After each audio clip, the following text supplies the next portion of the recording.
Good evening, everyone. Sorry we're late this evening, but it is Wednesday. It's 8 o'clock-ish. But it is the TNG review show with me, Montalban.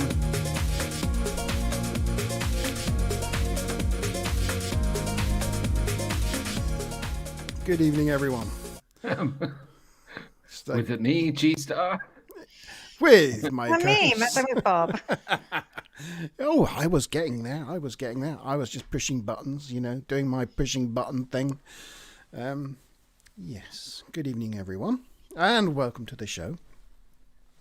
How are you this week, G-Star? How are you doing? Yeah, I am very good. Thank you very much. Been pretty busy this week, and it's been going well so far. Yeah. Going well so far. You've got to the hump day, and it's going all right. I don't know if you saw I put in chat. I just was mentioning. I think you just need to turn your microphone down a smidge. A smidge. It's quite loud. Is it?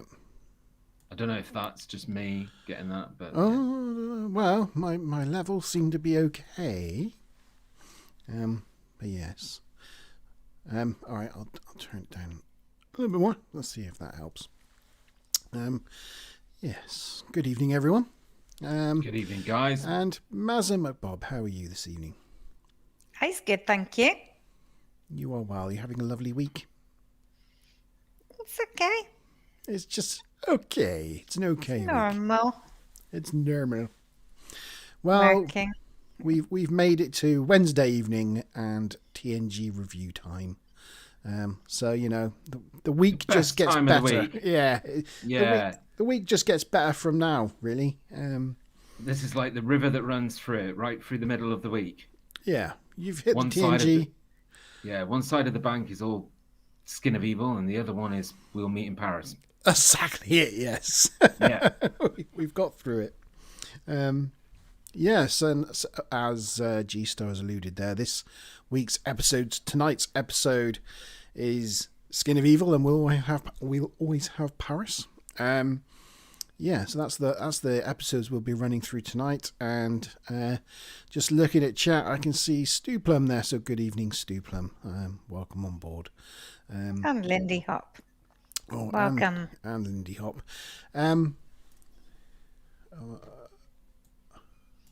Yes. Fingers crossed we have no internet problems this evening. Alex did just come to me just before we went on asking to download a new game for his VR. I was like, no. Not right now. Not now, Josephine. No. So yes, hopefully we won't run into any difficulties this evening. Fingers crossed. I put another hamster on the wheel, and hopefully we'll have enough power. So, starting with the first episode then. Kicking it off with The Skin of Evil. The sort of episode we've been not dreading, but it's that episode. It's that season 1 episode. Which dreading? We all know about. I love this episode. It's one of my faves. One of your faves? Yeah, of all time. It's one of G-Star's personal favourites. As a kid, and of course. There we go. Although it's not one of my worst, so. Yeah. It's not, actually. Yeah. So let's get straight into it, shall we? Let's jump in. Let's jump straight into this bad boy. So the Enterprise is travelling through the Zalapis sector to rendezvous with Shuttlecraft 13. And I thought that's an interesting thing right there, because I thought their shuttlecrafts had names. Like the Galileo, and I've never heard in Star Trek a shuttlecraft referred to by a number before, but I don't know. It's funny you say that, because I always remember in Deep Space Nine they started naming their runabouts, but I didn't think they did that in TNG. Did they do that? Yeah, I mean the Galileo is is a shuttle. I've forgotten what the Goddard is my toy shuttle. But yeah, they named them. They always in the '60s Star Trek. It was the Galileo, as well as in TNG. I'll have to watch out for that because that'll be some future questions right there. Right there, yeah. So what was the name of the shuttle? Well, this one was named 13. Unlucky for some, and it was definitely unlucky for Troy. Yeah, they're rendezvousing at Shuttle 13 because it's bringing Deanna back, who was at a conference. And there, as you can see from that picture there, it's not the graphics have gone wrong. They forgot to switch the lights on the back of the Enterprise. But engineering are currently working on the dilithium crystals, so they're running on impulse power, which is why the impulse engines are nicely glowing bright orange there. Oh yeah, that very grumpy chief engineer. Yeah, I don't actually even record his name. I just call him Chief Engineer of the Week. Lynch. Lynch. No, Lynch, I do. yeah. I was edging my bets on whether it became a question. I never know what to say. It's okay. You can say it all you like. It's not one of the questions this evening. Wonderful. Okay. On the bridge, Worf asks Yar if she's prepared for a martial arts competition that she's taking part in. And she asks him if she can practice some moves with him. And Worf tells her that she's favoured in the ship's pool. And Yar's pleased that he himself bet on her, which he described as a sure thing. And she's like, "Well, shucks, Worf, thanks." And he gets all like embarrassed, doesn't he? And wanders off. He's like, It's a sweet moment. It's a sweet moment, and it's like a finally Yar gets a genuine nice moment to actually. Yeah, and actually, it's funny because when I was watching it, I was thinking, because everything we've been saying recently, and I was thinking to myself, actually, that wasn't a bad bit of acting from her. Then, Yeah, I think I'm not sure. To be fair, you never know whether she's a good actress or not because she was never given any lines or any story. So it's really kind of. But I mean, Denise Crosby herself said if there had been more scenes like that first scene with Worf in any of the rest of the first series, she wouldn't have left. Yeah, she was actually quoted as saying that, wasn't she? Because there was a whole thing about the beginning part of the episode and Gene Roddenberry and somebody else's decision on when she was going to. I won't say spoiler. Yeah. So. Geordi tells Picard that the estimated time of arrival is 1 hour and 10 minutes out, and Picard and Riker were musing on how nice it will be to get Troy back when Worf receives an emergency distress call from the shuttle. It's Pietro, the pilot, informs him he's lost impulse power and he's flying blind. So Picard calls down to engineering to restore warp power, but the chief engineer of the week, Lynch, says it'll be more than 20 minutes. And Picard tells him to basically get a move on.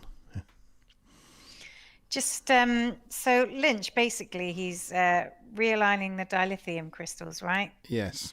And he's putting, just lifting them through the middle of engineering and putting them in by hand and stuff. Yeah. Isn't that what Spock died doing? Because they're like super, nuclear or whatever, radioactive. Yes. So obviously maybe things have moved on in 80 years, but yeah. I guess that little contraption he's got him in is somehow got a force field around it or something. And he also says that he sets the matter-antimatter ratio to, what do you think he sets it to? 25 to 1. Wow, I'd be damned. It just goes to show that Starfleet Academy know bugger all. So yeah, it would appear that that's not right according to previous episodes. Well, that wouldn't make any sense, would it? It would just no. I don't know. Yeah, not a good intermix ratio. That's why they got rid of Pietro. That's why he didn't last very long on the Enterprise, did he? And he's obviously the last chief engineer before Geordi takes over.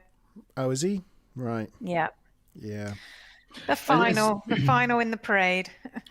I don't know if it's in the script, even in this bit before the opening titles. I don't know whether it's because of the script and how it was done, but it just seems that Picard doesn't like him whatsoever. Like from the outset, he's just.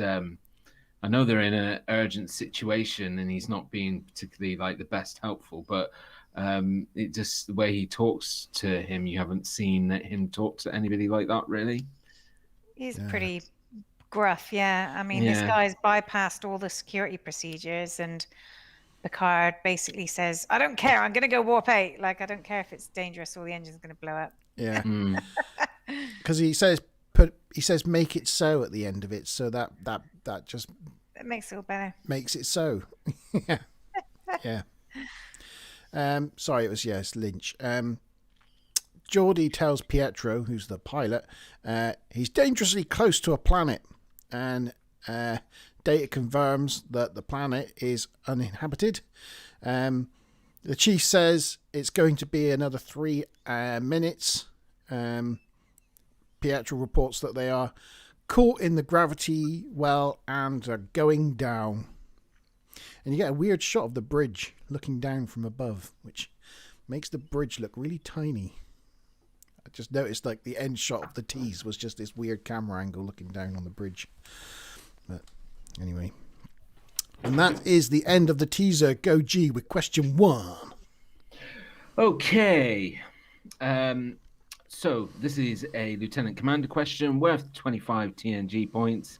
So it's multiple choice. What is the name of the planet that Troy's shuttle crashes on? What is the name of the planet that Troy's shuttle crashes on? Is it A, Vega 1, B, Vega 2, or C, Vega 3? Is it A, Vega 1, B, Vega 2, or C, Vega 3? It's easy as ABC 1, 2, 3. Yeah.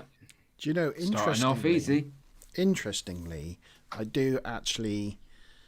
I put 1 in one part of my notes and another one, a different one, in another part of my notes. So even in my notes, because I start off by I say it's Vega 2, and then later on I say it's Vega 3, and then probably later on I make up another third one. So who knows what it is? I don't even know, and I watched it and wrote it down. Well, we've already got an early guess throwing his 2 pence in with the B. It's Stu Plum. I predict Stu Plum's going to win tonight. I predict he will as well.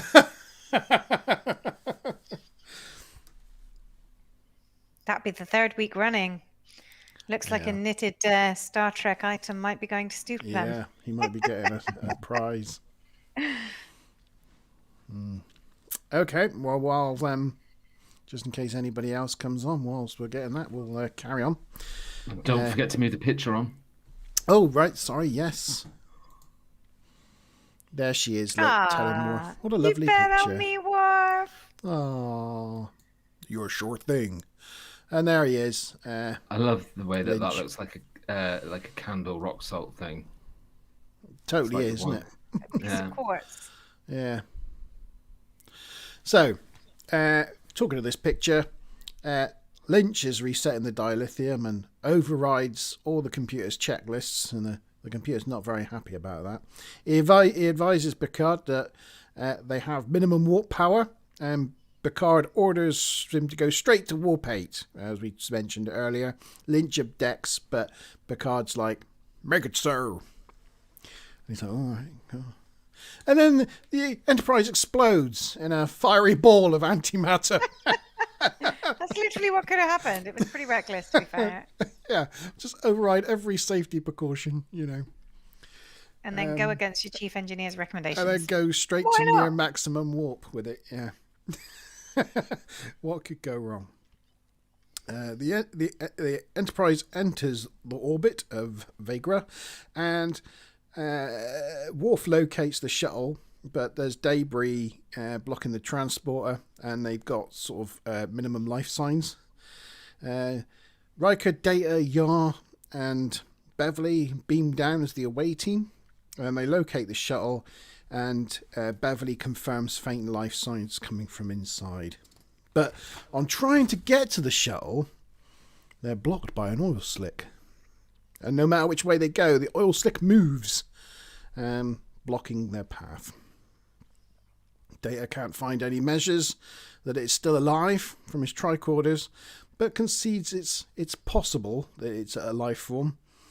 And the creature then says, "Very good, Tin Man." And I think when the creature talks, it reminds me of the what's it called? One of the bad guys from Red Dwarf, the Inquisitor. You remember the Inquisitor from Red Dwarf, who like judges people, and he's like, "I judge you unworthy." It just reminds me of that voice. Maz, have you got any interesting facts on the voice of Armus? Well, not sort of specifically on the voice now. Look, costume and things. Look at him. G looks all smug with himself. Look at that face. Look at that smug face. Well, the voice that Mark's referring to is actually done by an actor called Ronald Kenneth Gans, and he also did the voice for Eeyore from Winnie the Pooh's Corner. Oh, and Optimus Prime. Yeah. Well, he died in 2016. Yeah, he does the voice of Optimus Prime. He even did the voice of Optimus Prime in the movies. He's always been the voice of Optimus Prime and a number of other cartoon characters. Yeah. Autobots, roll out. It's weird watching him slip straight from Optimus Prime to Eeyore and then back to Optimus Prime. It's weird because without context, they both sound very similar because it's just him. And he's like, "Oh my God, where's my tail? Roll out." It's like, what? Yeah. Stu Plum thought it was molten tar. It does look a bit like that rather than oil, doesn't it? Yeah. Yeah, just look very tarry. Yeah, cellular structure unknown, no known proteins. That's what Data says about it. Yes. G, do you want to go through the answers? Oh yeah, of course. Okay, so thank you everybody who answered, Stu Plum, and the answer is B. So you got it correct. It's Vagra 2. So well done, Stu Plum. Nice one. 25 points. Nice. 25 TNG points right out the gates. Let me make a note of that. I'm about to say, have you written that down? Because I am not writing that down. So, I'm writing it down. Write it down. Well done. It's done. It's written. Woohoo. There's no changing it now. There's no changing it. Unless you have a rubber in the bag. Yeah. Yes. Blah, blah, blah. Very good, Tin Man. Yes. Which shocked everybody that this oil slick or tar slick, as it might be, spoke. And then a gooey black creature rises up out of the black pool. There he is in all his glory. Half man, half seagull. Yeah. He has got wings, hasn't he? It's like yes, it's like a seagull that's been in one of those oil catastrophes Yeah, without the beak. Without the beak, yeah.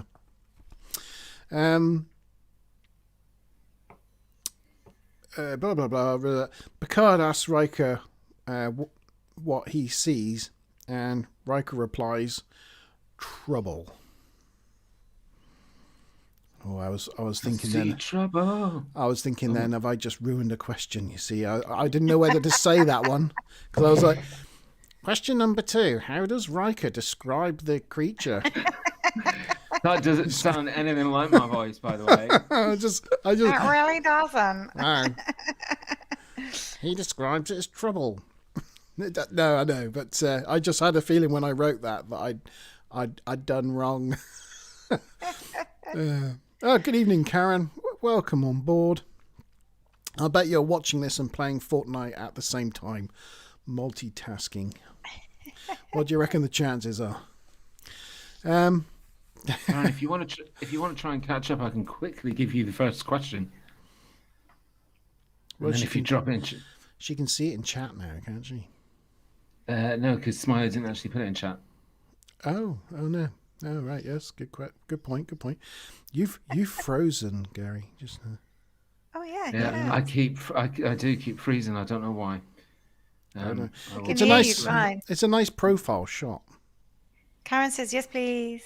Oh yeah, go on then. Go for the question. So while I'm frozen, and so the question was, what was the name of the planet that Troy's shuttle crashed on?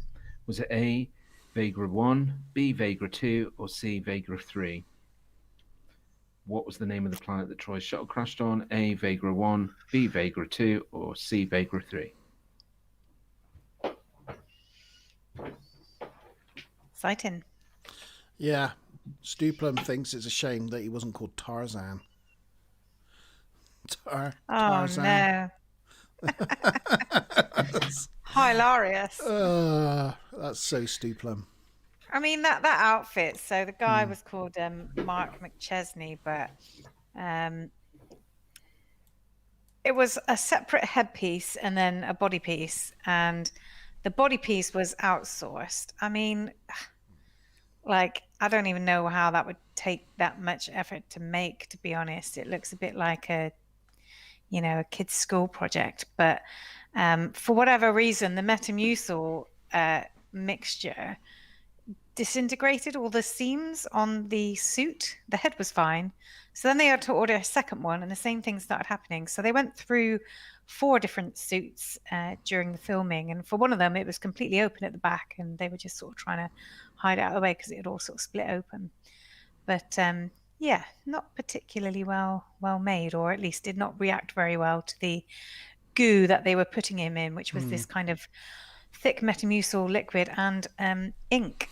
Ink, yeah. It's basically like children's slime with black ink on it, I think. Probably. Yeah. Yes. And he actually was submerged into it up and down every time. He would hold his breath, and there were people on set that would have timers and, hoik him out before it got to a minute or whatever. Nasty. Yeah, pretty gross. Anyway, that was the end of Act 1.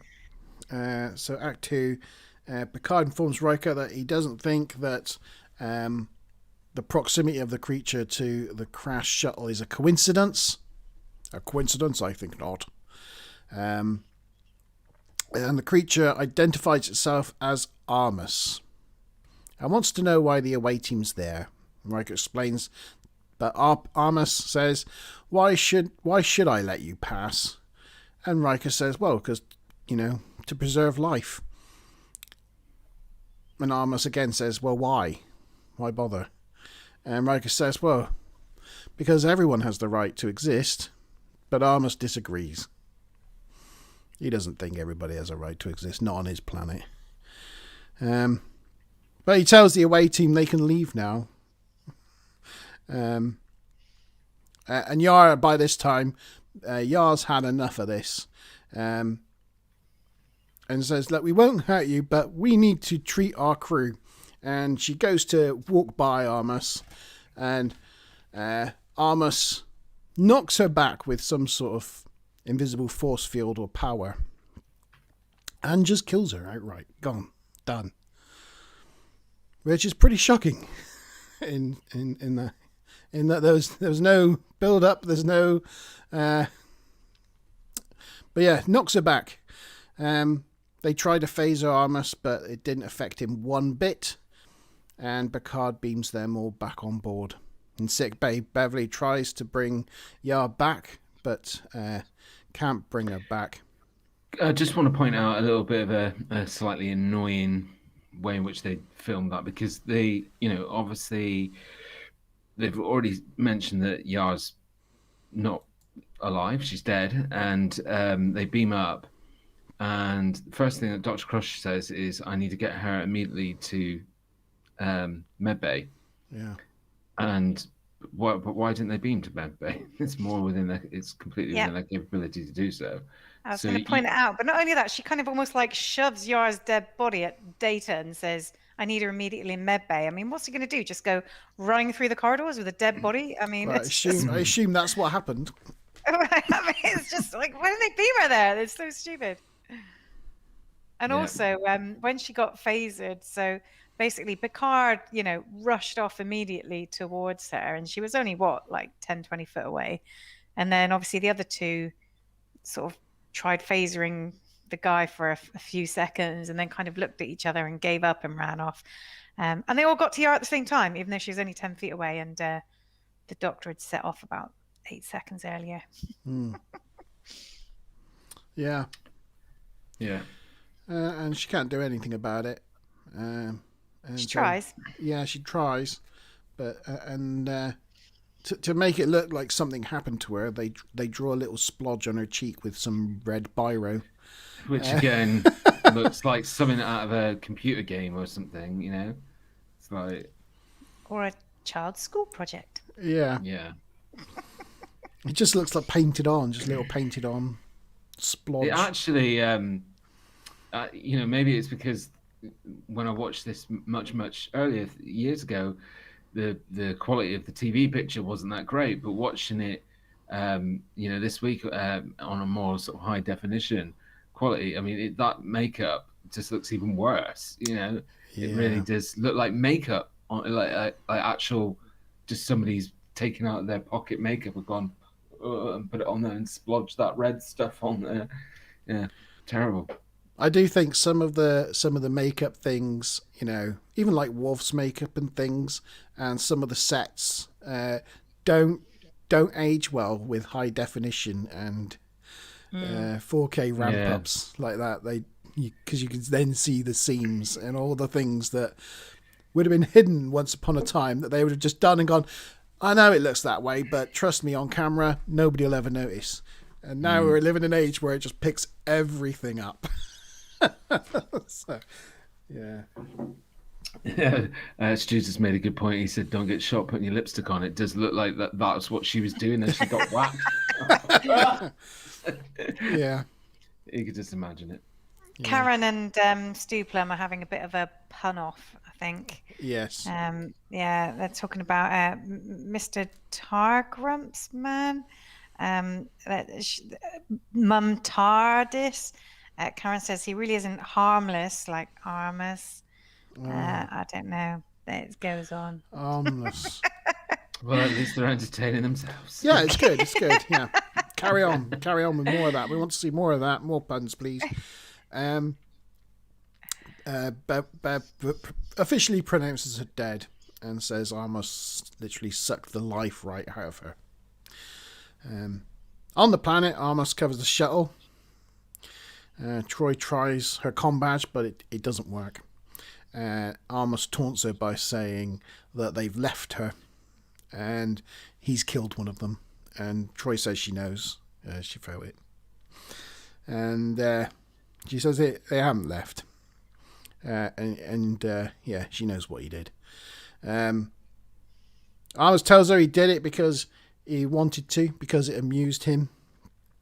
But Troy's not convinced, and she senses that it gave Armus no satisfaction whatsoever, which Armus confirms. Actually, no, it didn't. It was way too easy. He wants to be more entertained. And Troy's shocked that what Armus wanted was for them to suffer, and Armus then promises to break all their spirits. I don't know what the next picture is. You can just see Armus now in 10 Oh, that's the splodge. Breaking all their spirits, get it? There's the splodge on her cheek. Yep. And there's Troy. It does really look like it was drawn by a 5-year-old. Yeah, there's Troy. It looks like somebody drew around a jigsaw piece or something. It does, yeah. It does look a bit like that, doesn't it?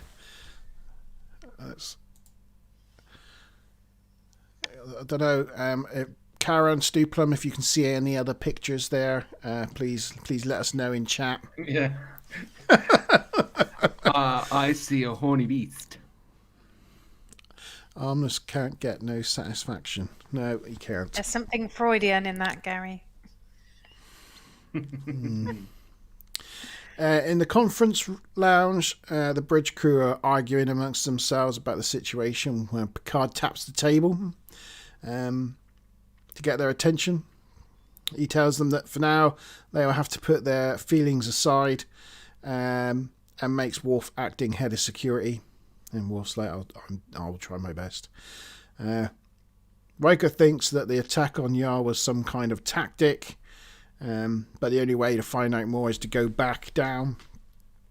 And Geordi volunteers to go, as he might be able to see something with his super duper. Riker asks Worf if he's going to come down, but Worf says no, you're not going to engage the creature, you're just going to negotiate, so my place is better off at tactical.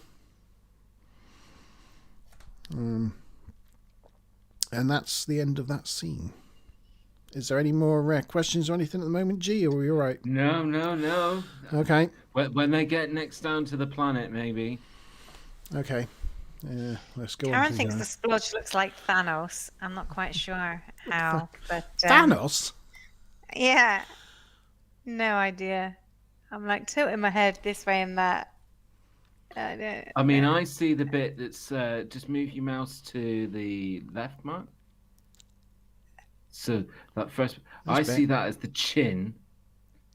No, the tongue sticking out of the mouth, and then the two things on the top of the horns.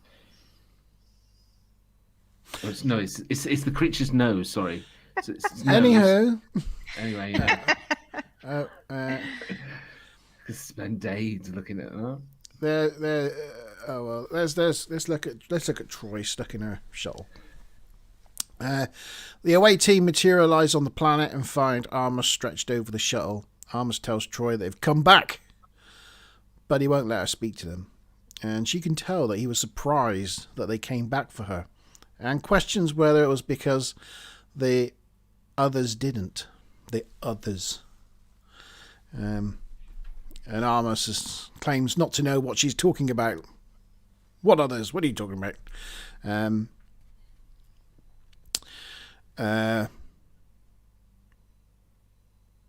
Armus claims to not know what she's talking about, but Troy is like, those that abandoned you and left you behind. And that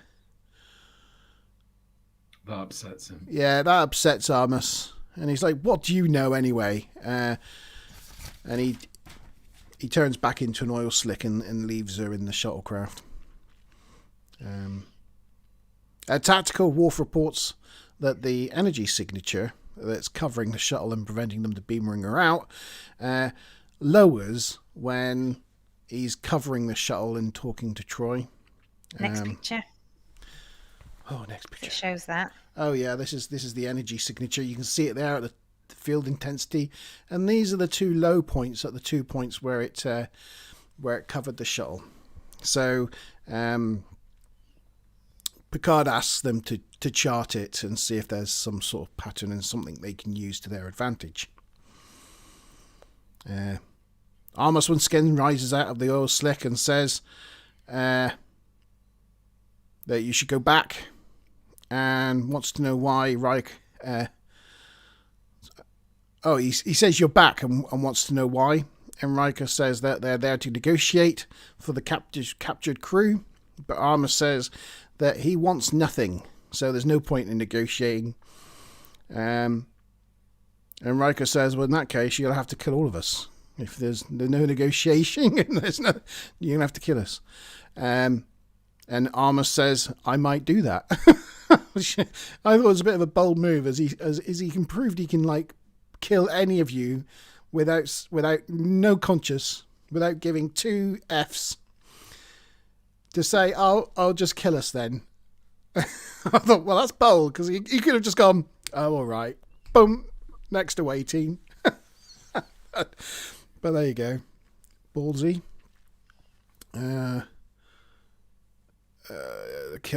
He might. Meanwhile, Geordie's having a good look, and you can tell because he's bent over and he's looking. You can tell during that scene, Geordie was probably just stood there in the way team, and the director's gone, "What are you doing, Levar?"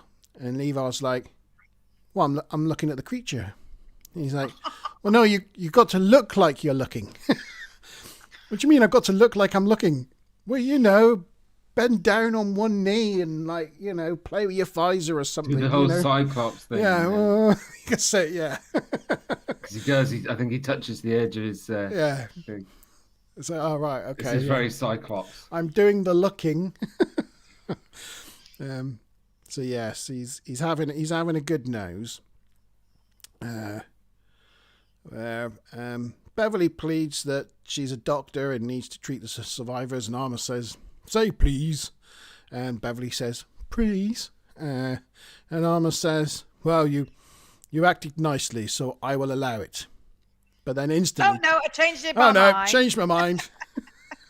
I'm an asshole. Really bad acting. Really bad voice work. Just missed the comedy timing completely. Yeah. Terrible. But for some reason, he's not that bad because he does actually then let them talk to Troy, which was a bit of a surprise. It's like, why go to all that hassle of tormenting them and then actually just give in? So, yeah, he actually lets them talk. But, over comms so they don't actually see her.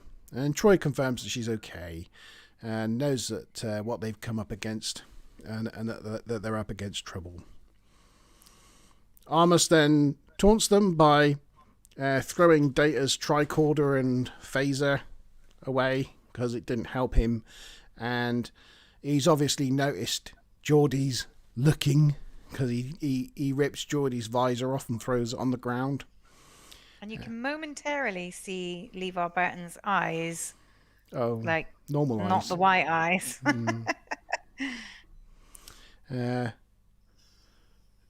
Data wants to help Geordie, but Riker motions him to not help because it's, he knows what's going to happen. So he guides him verbally, saying, left a bit, right a bit, forward a bit. But as soon as he goes to grab the visor, Armus moves it again. So then Data says, "I'm not going to be playing this anymore." So Armus then lets Geordie have his visor back because he says, "Oh, you're being no fun." And he goes back to covering the shuttle. You going to say something, Maz? No, sorry, I was just okay. smacking my lips from my blood wine. Okay, yeah. Oh, blood wine. I haven't got any blood wine. Maybe it'll magic to you. Maybe it'll just magically appear. Yeah, if you keep saying it enough live on air. Yeah, definitely. Blood wine. Garçon. Garçon. Yes. Visor, no, did that. So he's just gone back to the Armus shuttle. was not amused. Yeah, he goes back to the shuttle. He tells Troy that she was right. They can't amuse him. They're useless. And Armus tells Troy his backstory that a world of Titans found this planet and they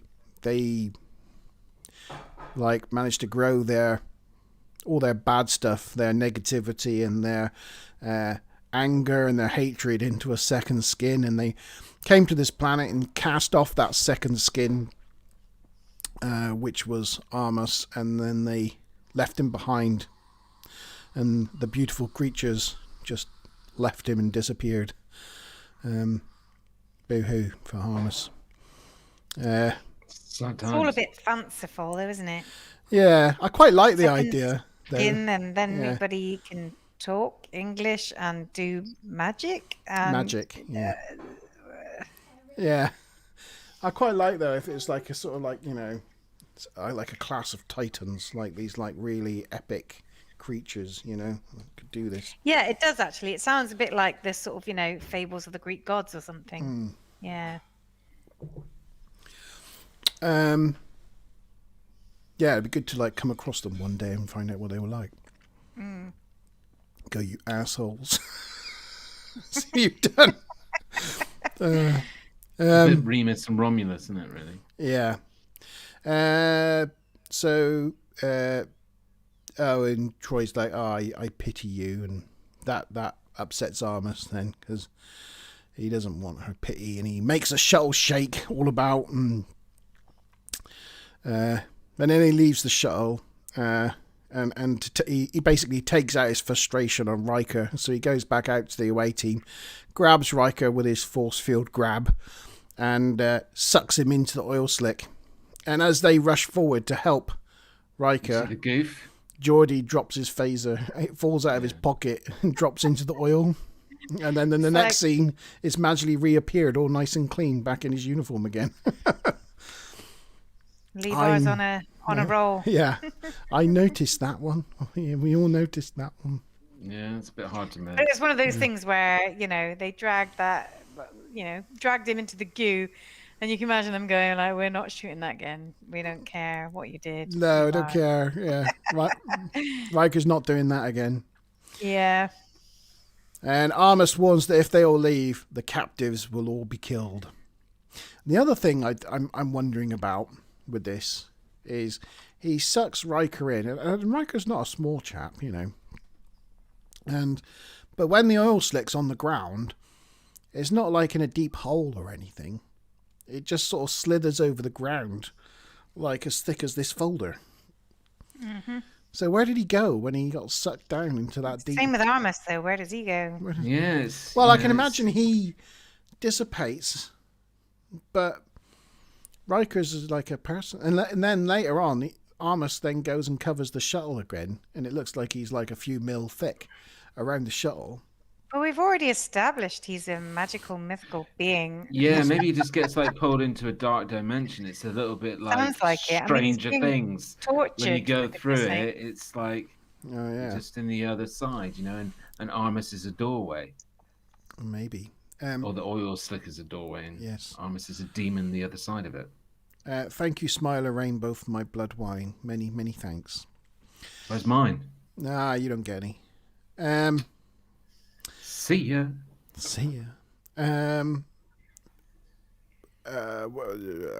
Yes. So he's pulled Riker in. Yeah, Picard and Worf think that Troy has something to do with the energy field weakening, because the fact that he's communicating with her in the shuttle every time it goes down. Armus covers the shuttle with Riker in tow, presumably, and Troy's worried about her Imazadi, as she feels Armus is hurting him. Imzadi. She offers to stay with him if he lets Will go. Armus considers it, but senses Picard's beamed down. Picard says he wants to see his people in the shuttle, but refuses to entertain Armus. So Armus makes Data pull his phaser out and threaten the crew. Data question time. Oh, you didn't actually give Karen the answer for earlier, did you? I did. He did in chat. Sorry. Yeah. So as not to disturb Mark's flow of storytelling. No, I've disturbed your flow of question asking. It's fine. It's fine. I'm all on it. So the next one is a commander question. So it's worth 50 TNG points, but there's no multiple choice on this one. So when Armus takes control of Data and puts a phaser in his hand, who does Armus make Data point the phaser at first? When Armus takes control of Data and puts a phaser in his hand, who does Armus make Data point the phaser at first? Answers in the comments, please. And luckily, it's not multiple choice, but there are only 3 of them there, aren't there? So. And luckily, I don't say in my notes, so I'm not about to give it away. Yay! Yay! But yeah, he makes him pull out his phaser and threaten the crew. Data points out that Armus is still controlling him, so he doesn't feel anything about it. It's still all Armus. Armus tells Beverly that she's got to choose who Data's going to shoot, and she chooses herself, and he's like, no, you can't choose yourself. You got to choose one of the others. Ha ha ha ha ha. And he then makes Data point the phaser at his own head, and he asks Data how that feels to contemplate his own mortality, and Data replies that it's curious. Data tells him he is capable of great sadism and cruelty, which is interesting. He has no redeemable qualities. So he's like, okay, so what's your conclusion? He's like, I think you should be destroyed. And Armus is like, well, that coming from a robot.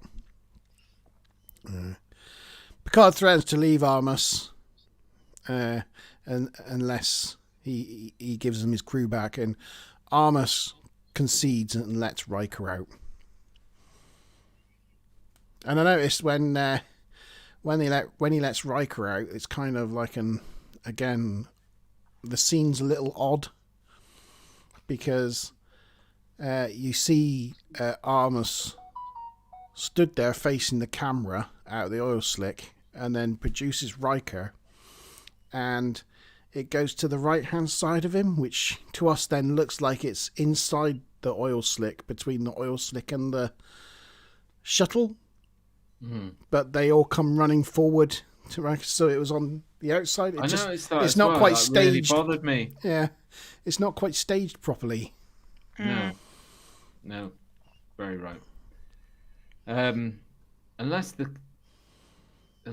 camera was coming from the direction that Picard and that was showing, but then the shuttle would have been in the background, wouldn't it? And it wasn't. That's the problem. It was a rock that was in the background. Yeah. Unless answer time. Unless Armus had his back to them as he was talking, that's the only way that makes sense. But Smiler, no, he didn't get Data to point his phaser at Wheaton. No, come on, Smiler. Wheaton wasn't even on the planet's surface.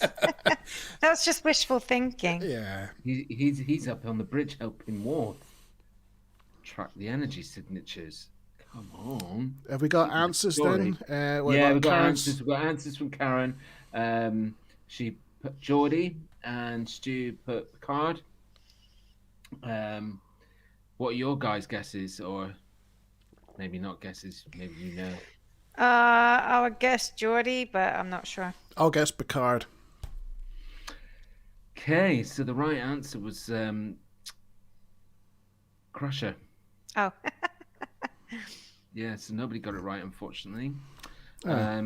So just doing a tally up, that means we've got Stu Plum on 25 TNG points so far. So he's in the lead so far. And the next one will be the captain question. Apparently when, after filming that scene where he's spat back out, LeVar Burton sort of knelt down next to him and was like, Frakes, I never would have done that. And Frakes, I guess, in general, everybody involved in this episode thought it was a bit of an unmitigated disaster, but I guess putting a bit of a slightly positive spin on it, Jonathan Frakes at one point said that he definitely thought that they took more risks. He said, Patrick Stewart basically talking to an oil slick, who would have done that? And I suffered like a fool. Sure, I'll get into that black effing Metamucil shit. When he did get into it, it wasn't a stunt double or what have you. It was him that did it. Just thought it was quite funny. There's Data passing Geordi's visor back. Maybe you'll have a picture of him. There's Data pointing his phaser at Picard first. He does it at Crusher first for literally 2 seconds, and I think that proves I was right. I think that's no, it doesn't. I will pull Netflix up right this minute. I don't care about copyright, and I'll show you. Yeah. Anyway, there we go. Captain question to come. Okay, cool. Picard has the away team beam back. Armus asks for transportation for the lives of his crew. And Picard confirms that he has the means to make that happen, but wants to see his people first. So Armus transports Picard into the shuttle, and Picard confirms with Troy that Yar didn't make it when they got back to the ship. So Troy's obviously upset about that. Picard asks why it weakens when it surrounds the shuttlecraft, and Troi tells him her theory of the fact that she's making Armus confront his past, and makes him emotional and angry, and those emotions, then he loses control of the force field. Picard gets beamed back outside the shuttlecraft and sits down, takes a minute on a rock, and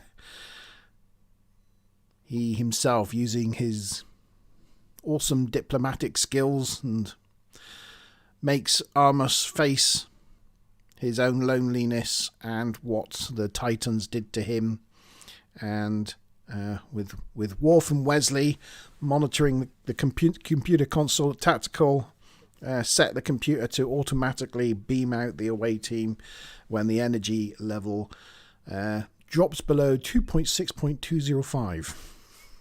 Like that's an actual decimal value. Yeah.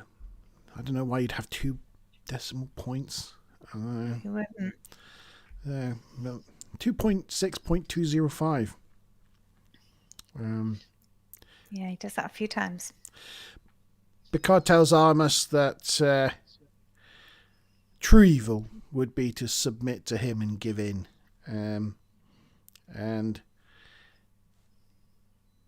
he gets Armus really mad, and the away team gets beamed up, and that's it. They destroy the shuttlecraft so that Armus can't escape, and they quarantine the planet off as a no-go zone so nobody else falls into Armus's trap. Well, they destroy the shuttlecraft. I mean, they torpedo that area from orbit. So, to be fair, they probably destroy him too. Well, they got to make sure the shuttlecraft's destroyed, so they blow up an area like a mile wide around the shuttlecraft, and they assume that oil slick is all right. Nobody's going to go back down and check. Well, it's not like the planet was inhabited or anything, you know. It's just like the way that we destroy the shuttlecraft. Like nobody actually wants to admit that they just wiped out a possibly unique sentient being. The episode ends with a touching funeral for Yar, which they have on the holodeck, and a holographic Yar addresses each of the crew and tells them all the good things that she's gotten from them or out of them. You've been a good friend, and you've been a. Did you have anything interesting on this one? Interesting facts? Well, no. The only thing I thought of is if you're having it on the holodeck in a nice, countryside setting, why do you need a holographic projector of Yar in the holodeck? Why don't you just make a holographic projection of Yar using the holodeck? I don't know. It just seemed like you got a holographic projector in a holodeck. Just seemed superfluous. But. Well, maybe it's because it was programmed into that individual little thing, and then you'd have to upload it, I guess. But yeah. No, I was asking Maz if she had any interesting anecdotes on this scene. A few bits and bobs, but go on. Oh no, I don't want to step on your domain. Well, let me just finish it off. So, there's probably a there you go. There it is. There's data. So there's a few things. Apparently, as they were walking up the hill to lighten the mood, what's he called? Patrick Stewart was singing, "The hills are alive with the sound of music," which I thought was quite funny. Marina Sirtis's tears were apparently real, because her and Denise Crosby had become quite close, and she was absolutely gutted to see her going. In such a fashion.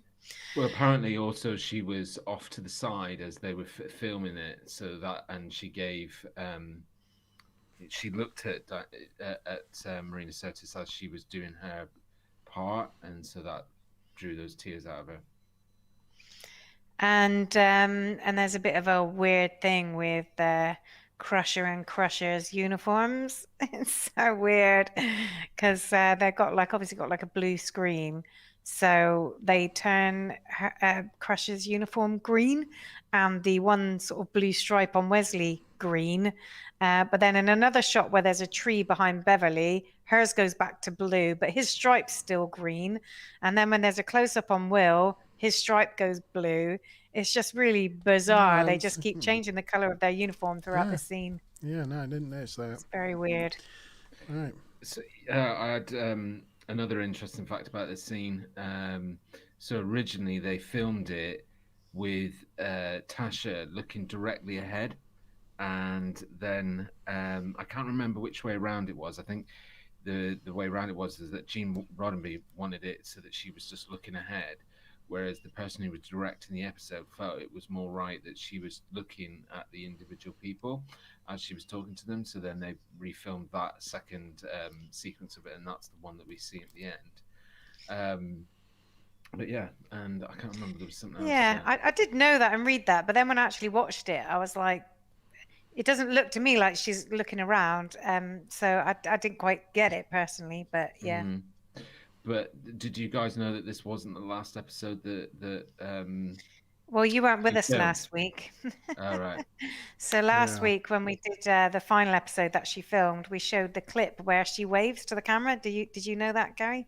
No. In the last ever scene, she's in the background, and you've got Picard and Crusher, was it, coming out of a shuttle bay. Yeah. Like a one of those warehousey areas, and just as they're walking towards the camera, in the background she goes, she waves goodbye to everyone. Yeah. It's really cool. Yeah, I even got a little clip of it up on YouTube and shown it, so we could show that one. Once again, it shows that if Gary's not on our episodes, he doesn't watch our and episodes. there was also a good story. I watched them, but they were in several parts that week. There was also a good story about her comm badge from that episode with Rick Berman as well. That was quite good. Yeah, his tweet. Yeah, Twitter caused a whole sort of stink. But yeah, Yar says goodbye to everyone, and ends on Picard, who he's been like a father to her. And when they go, Data stays behind, and Picard goes up to him. And Data's like, I don't think I understood the purpose of this gathering, because being her just made me think more about her and how much I'm going to miss her. And Picard's like, no, my friend, you got it. And that was the end of the episode. Okay. Yeah. So on to Captain Question. So this one's worth 100 TNG points. Is quickest on the it's quickest on the buzzer. So whoever gets it into comments the quickest will be the one that wins the 100 TNG points. There was, luckily, I had 2 Captain Questions lined up. One of them now will be thrown in the bin because Mark made a big thing about it, and that was the question was, what race is Armistice from?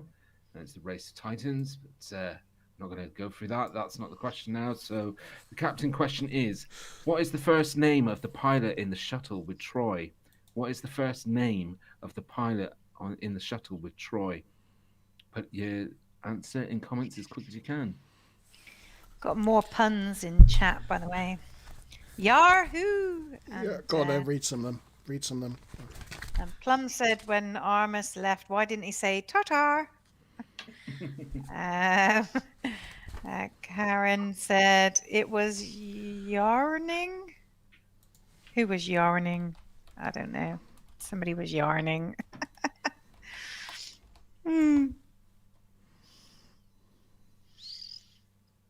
Booyah. What else? So that was Little Wheaton's final appearance for this series. Oh, was it? Yep. What a damn shame.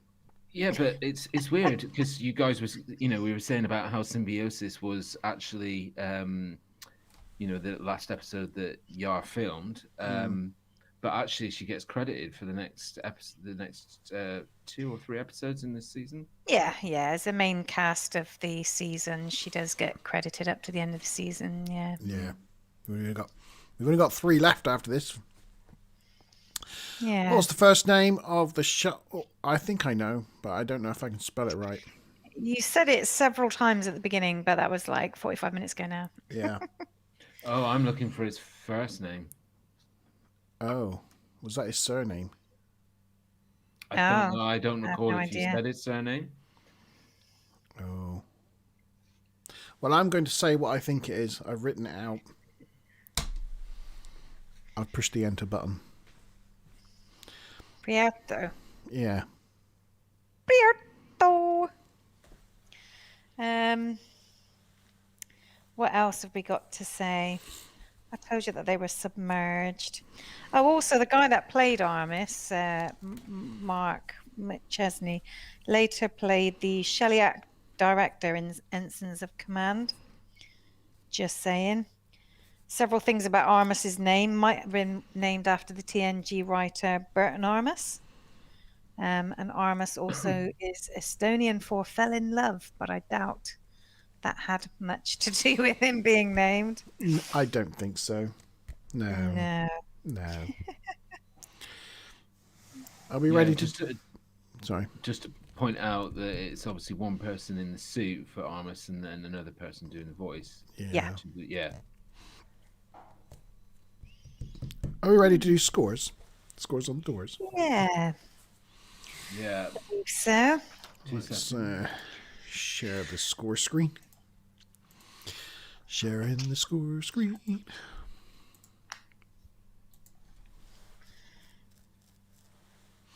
I'm in two minds. Oof.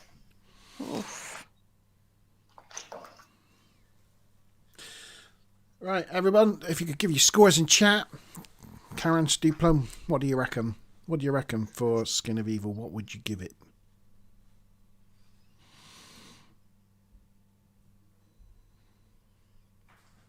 Are we ready? We're ready. 3, 2, 1. I'm going to really... I left mine down because I'm going to surprise everybody. 7!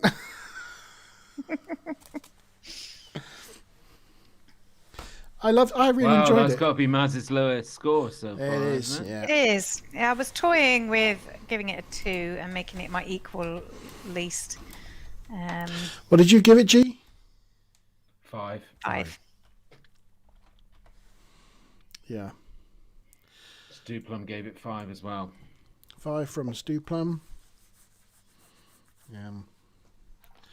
Yeah, I boosted its overall rating. Or why? Because I really enjoyed it. I don't know why. Oh, it's never been one of my favourite episodes of the season. But then quite a number of the episodes have disappointed me for all different reasons than from when I watched it through in like the 1990s when I was a lot younger. I just find the quality of the writing this season is not as... I mean, it always was the worst TNG series. By far, probably the worst season of Star Trek up to Discovery. Well, it is, isn't it? In your opinion? In my opinion, yeah. No, I'm always just talking about my opinion. But in my opinion, it is the worst series of Star Trek up to Discovery. And yeah, so a number of the episodes have disappointed me. This one I found I actually enjoyed more than before. I enjoyed it a little more than I was thinking I would. I was, preparing this to be a 0, and I was very close to giving it a 2, just because I was thinking, do I really like it less than Code of Honor or, or Justice, whatever? So I was in two minds, but I still... Sorry. Oh, pardon me. But there's still just too many things about it that I just don't like, It's just, from the effects to the acting to the awful way that they wrote Tasha out to, I don't know, it just, yeah. Yeah, no, I understand. I understand why you gave it the thing, but... I've got a bit of a slightly unique story about why I'm a 5. And that's because... I don't know if I've said it before, but when I first started watching TNG, I was living in America, and so I was actually watching ahead. So the first season that I watched was like more towards the end of season 2, beginning of season 3. So it was at a later date that I came back to watch season 1. And although like I wasn't familiar with the character of Yar so much, I was, really familiar with the crew and the cast, and obviously season 2 and season 3 are much, much better. And so when the last scene played out in that episode, it did actually get me quite, I can remember it moving me emotionally, just thinking how sad they would have been, and because I was already invested in the characters and stuff. Whereas I think if I'd watched it in its linear way in which it was released, I don't know if I would have probably felt that same way. But yeah, I think that's probably why I enjoyed it more now, because it did, probably because of the history and all that, it did make me feel emotional about it. And I do think, Troy has some nice moments in it. I like the way she uses her empathy, Troy's empathy, to manipulate the creature and that sort of thing, and I think that's quite well done. I like the whole idea of Titans striding across the galaxy, shedding off their skin like a snake, but the skin being a sentient being. I think that's just a novel concept. It's funny actually, because the episode did get quite bashed by critics and reviews. And but one of the more positive things that they had to say about it was that they felt that it was one of Marina Sirtis's better performances, and that they still felt it was bad scripting. But SFX magazine ranked it 16 out of 21 of the NAFIS Sci-Fi deaths. It's absolutely terrible as a death. Yeah. And I'm glad to say Karen's with me on a 1, and she's like, no way, Monty. She did say that she got all hot and bothered when Picard said the word indomitable. Yeah, I can understand that. I did have to ask Vicky what that meant. I must say that although I get the idea that you liked it a bit more than you might have thought you would, I cannot deny the fact that I'm a little bit shocked that you would put it on a par with, Heart of Glory, Data Lore, and The Battle. I just enjoyed it as much as I enjoyed those episodes just this time round. I'm just saying it as I found it. Just interesting. I was just going to add just then that in 2019, though, The Hollywood Reporter ranked the episode in the top 25 all-time Star Trek episodes. Yeah. So it could have been a bit of a sort of change of opinion about it over time, and people have got more sentimental about it. I don't know, but just interesting that in later polls or more recent polls, it actually scores better. I had too much blood wine whilst watching it, thinks Karen. I didn't. I wasn't having any blood wine. Anyway, there we go. That's that one. The other thing that I do like about it is I do think it's badly scripted, but I actually do think it's quite an original storyline. Yeah. And having a main character, I mean, all right, it is bad how she's written out of it, but just having her just killed arbitrarily like that near the beginning of the episode is shocking. It's quite unique at the time. It's unique, yeah. Anyway, yeah, there we go. We will always have Paris. Oh, no, that's not a picture. Barcelona. Oh, yeah, Paris. We will always have Paris. The Enterprise is en route. Oh, I don't know. You haven't told me whether I should say or not say anything, so... Just go for it. I've got extra questions in the bag because I'm just going for it, because I always mess it up. Yeah. Yeah. You know it. Obviously, no one got the 100. Oh, I didn't give out the answer, did I? No. Oh, sorry. It wasn't Pietro then. Right. Well, the answer that I was looking for was not his surname, but you've got his surname pretty much bang on. Maybe bar a bit is spelling mistake, but the answer that I was looking for was Ben. His name was Ben. Like they refer to him as Ben in the episode. Right. If you can remember, Troy says, "Oh, Ben's like not doing so well," and so Yeah, and when Picard's talking to him, he refers to him as Ben as well before they crash. But anyway, I'll give you the 100 points, Monty, because you got his surname correct. Oh, yeah, I got points. Yeah, you got 100 TNG points. Wow, cool. I was expecting that. Got the right answer, I don't think. Woohoo. Unless somebody wants to censor check me. No. Fred was what Karen put. Which I thought was a silly answer, but when you say it's Ben, Fred's not that far off, really. No, I mean, somebody else did give an answer as well. I can't remember. No, it's Fred. Just Fred. I think we've lost. I think we've lost Duplum. Right. Okay. So we'll always have Paris.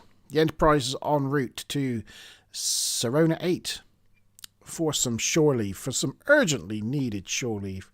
And Picard is getting a bit of a head start. He's being a bit cheeky and started off fencing practice with a lieutenant. And whilst fencing, and he's pretty good at the fencing. I didn't know if I don't know why they're fencing. I didn't know if that was something Picard wanted in it, or whether it was his idea, but it seems very Picard-like. But whilst fencing, they experience some sort of time loop where they do the same actions. Just to jump in there, I think that probably due to his theatre background, it probably is something that he's familiar with, because they probably had to train to do it in theatre, combat art performance. Here you go, a Monty pop quiz. What other Star Trek character has also had an interest in fencing? What, in the program or in real life? No, in Star Trek, in this one of the series. I know. What character? So I was about to say, obviously you see him fencing at other times with so and such. Oh, I wasn't thinking TNG. Oh, right, okay. He said a different series. Yeah. Ah, right. I was thinking back in time. Oh, right. Yeah. But yeah, I mean, he does do fencing occasionally, doesn't he? Like him and Guinan sometimes go at it. Oh, yeah. I know the correct answer to the question you're asking, but I'm gonna let the guys in chat. Oh, I don't know. Yeah. Oh, does Karen know? Does Karen know who the other character who's an expert in fencing? She says, I know. Oh. Ooge. Oh, I'm gonna beat Karen to it. Go on then. Sulu. You never get to answer questions, do you, Gary? No, he's going to answer a question. It is Sulu. Yeah. Yeah, Sulu. Sulu's the fencer. And they feature it more in the new franchise. Do they? Yeah, because he does all the sword fighting in the new franchise. Oh, right. Yeah, in the films. Oh, yeah. Yeah. And it's pretty cool at the time because, the producers wanted him to be like a martial arts expert and that because, of his Asian background. They wanted him to do some kung fu and stuff. But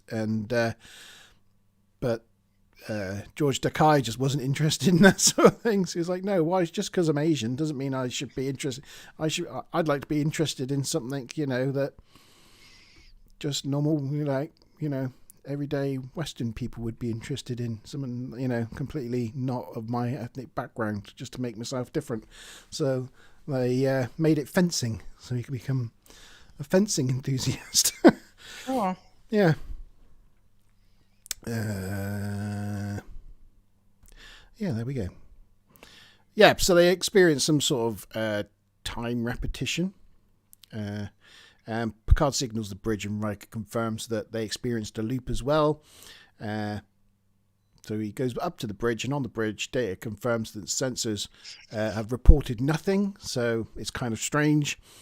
And Worf receives a distress call from somewhere. I can't read my writing. I think it's Pegos Minor. It's Pegasus 9. Pegasus Minor. And it's an automated distress. What are you laughing at? It's an automated distress call. He tells you what it is. I'm telling you, and you're still Oh, going. is it Pegasus? Is it Pegasus 9? Pegasus 9. Oh, Pegasus 9. Okay. It's an automated distress call from Paul Mannheim, and he with the call he gives a set of coordinates. Picard remembers back that it was 15 years earlier. Mannheim went off to run some experiments on non-linear time, so he might have had some success with that. Picard orders Helm to set course on those coordinates, warp 8. That's the end of the teaser. Now we'll probably have a picture of them fencing. There he is, fencing. The first point, that guy's almost like really apologetic for winning, and then Picard wins the next point. But in my head, I'm thinking like, did he let him win it? Like, he seemed really embarrassed about winning the first point. Yeah, he's really thinking about his career, isn't he? By the second point. Yeah, there's another awkward statement where he says, "Oh, I'm not familiar with that move," and then Picard goes, "Yeah, that's a move of a desperate man." Yeah. So it's an illegal move. I just let you do it. You're desperate. Yeah. I mean, that lieutenant's on a lose-lose situation there, isn't he, really? Yeah. Yeah. He either looks like a suck-up or he annoys the captain, the most important person on the ship. So he's... Even when the captain asked him to fence, that's a lose-lose. He's like, he can't say no, but he doesn't really want to say yes. Yeah. On the bridge, Data explains that Mannheim's theories were around time and gravity being interrelated, but Mannheim himself never found acceptance, so went off into obscurity. Riker asks Picard if he knew Mannheim. Picard says that he was working at a university whilst he was in Paris, but he never had the privilege to actually meet him. And he goes to go off and get changed, but Councillor Troi follows him and wants to talk to him. He says, "Do you want to talk in private?" And Picard's like, no, he is fine. And she wants to know why he felt strong emotions when his name came up, when Mannheim's name came up. She's just so nosy, isn't she, really? She's so bloody nosy. It's like a bit of an intervention, isn't it? Yeah. And Picard's like, get to the point. And Troi says, well, with strong emotion, with unresolved strong emotion that can affect someone's judgment. So it's, that's why she's questioning it. And she offers her help as a professional.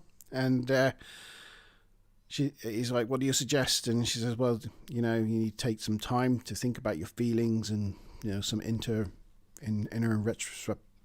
retrospection. And he's like, thanks.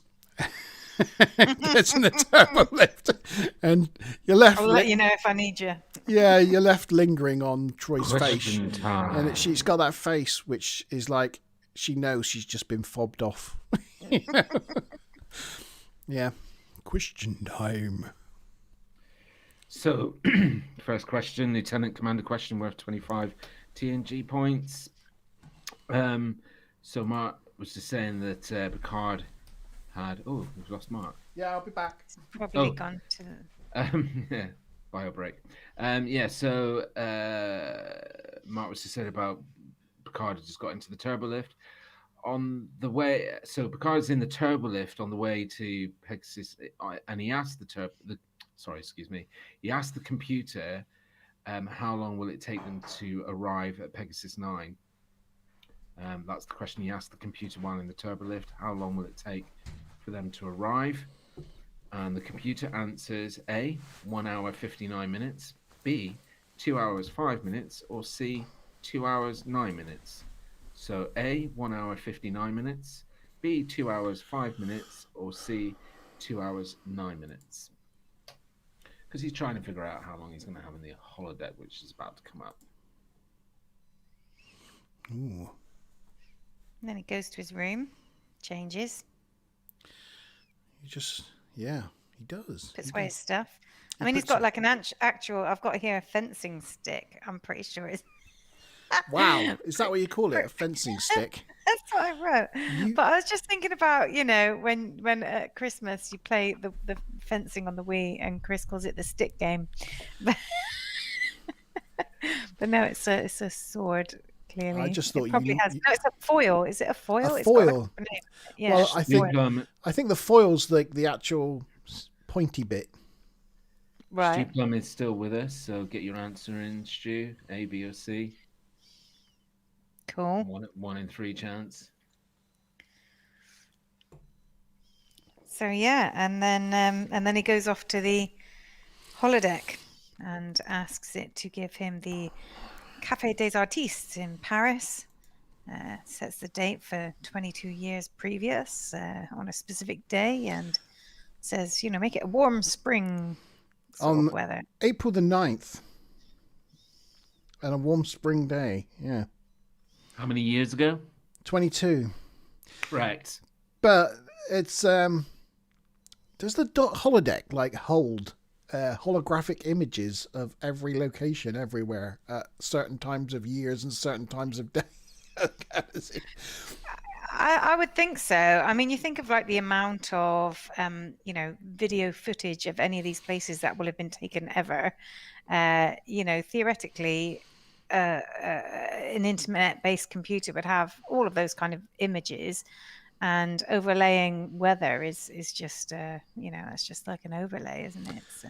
And would they really build a giant glass transport tube through the Eiffel Tower? We were talking about it last Friday, but the future of technology, just don't know how they're going to protect the environment.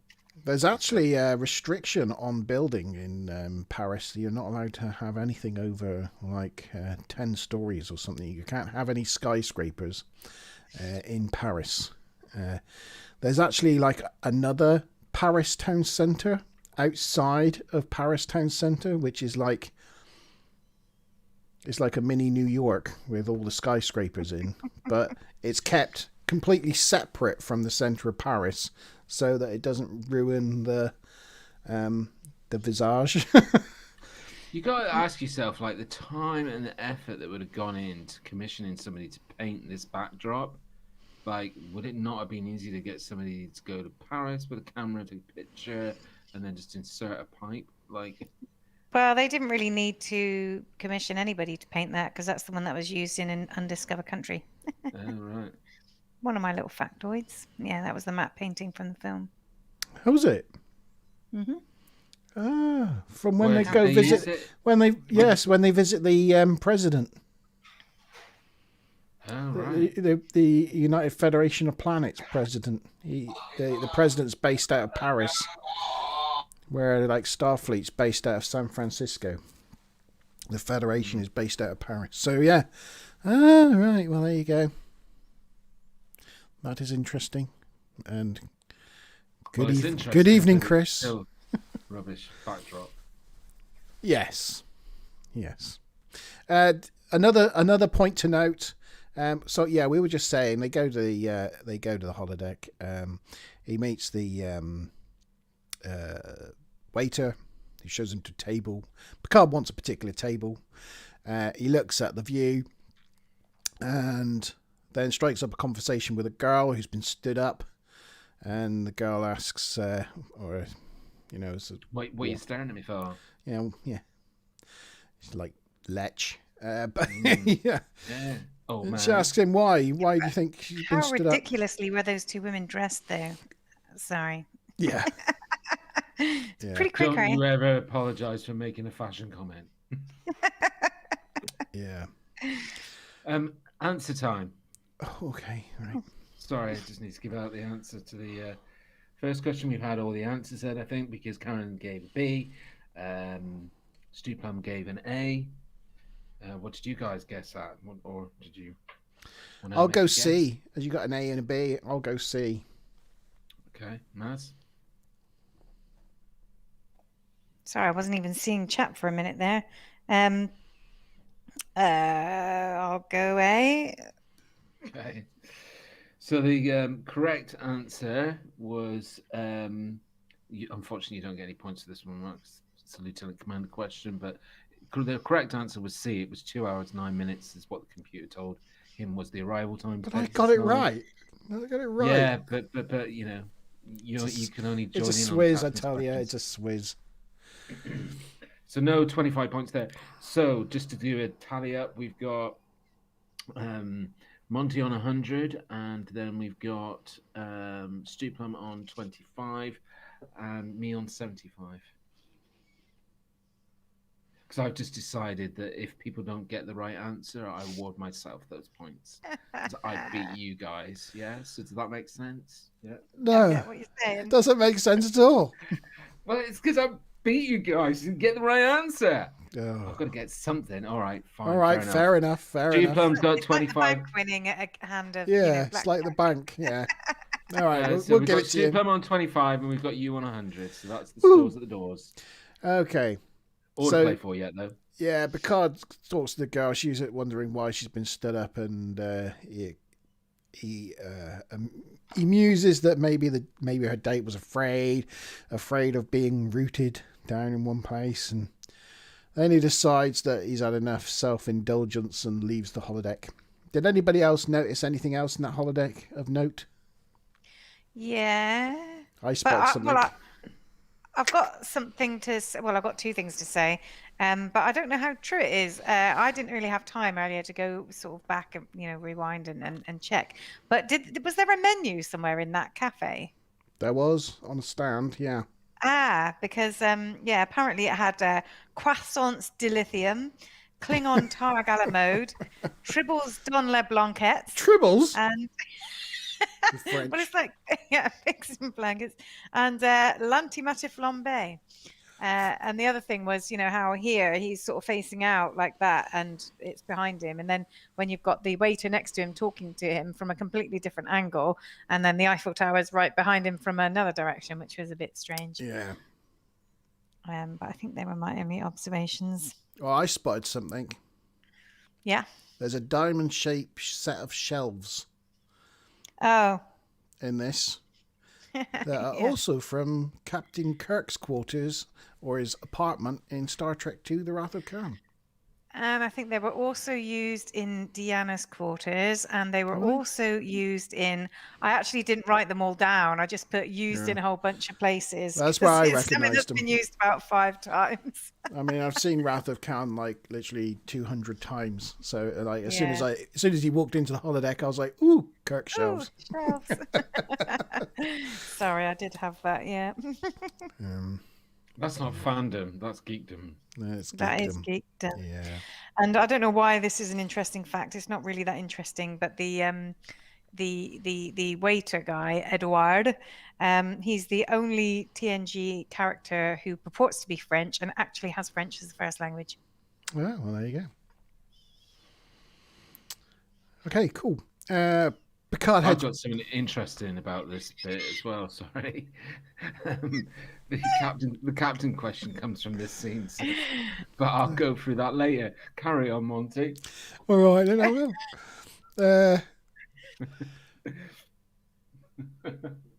Picard enters the bridge, and Riker confirms that both the USS Lalo and a farming colony have reported time shifty thingies. And so, yeah, whatever it is. Time shifty thingies. So the Enterprise... What are you laughing? Gary's making me laugh. It's You tiny should go whiny. back to those fandom notes, like time shift thingy. No, you can tell it's my notes because Technical yeah, it's my language. Yeah, I technical can term. definitely tell it's yours. Or you can tell I'm now getting to like an hour before this show, and I'm starting to just like run out of time. Yeah. So, timey-wimey things. The Enterprise reaches its destination but finds nothing there apart from a relaying coordinates to another location. So they head off. And they come across the vendor system. They find a binary star system of a red giant and a pulsar. And they arrive at a small planetoid where they find a small force field on the planet. Picard hails them, but corrects himself when he hails and leaves off his name. A woman answers to say that Mannheim is unconscious, and Picard gets her to lower the force field so they can get, and he does it for them, they can get beamed straight to sickbay. It's good enough for Dr. Mannheim, but it wasn't good enough for poor old Yar.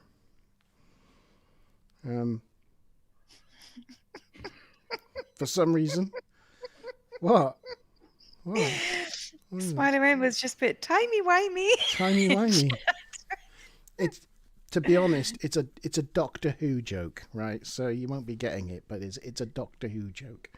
There you go. For any Doctor Who fans out there, it's a timey-wimey thing.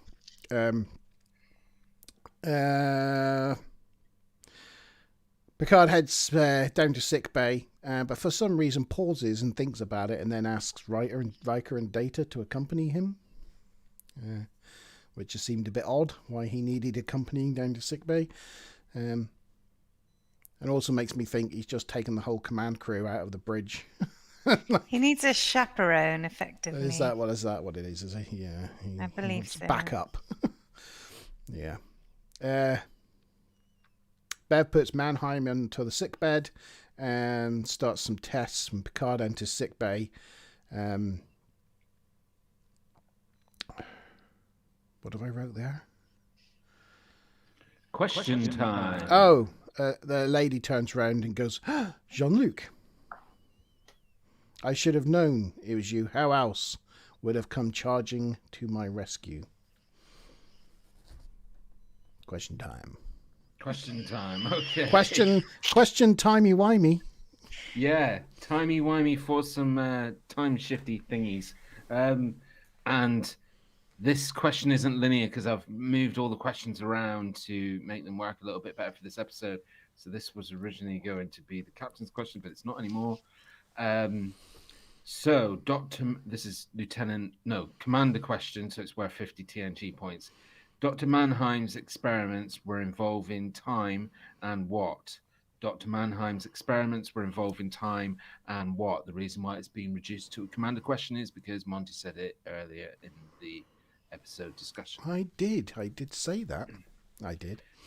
I thought you were moving it around because we're experiencing some sort of time shift. No, the last question is the other reason why I'm doing it, because my captain question is right at the beginning of the episode, back in time. So Dr. Mannheim's experiments were involving time and what? Put your answers in the comments. Good stuff.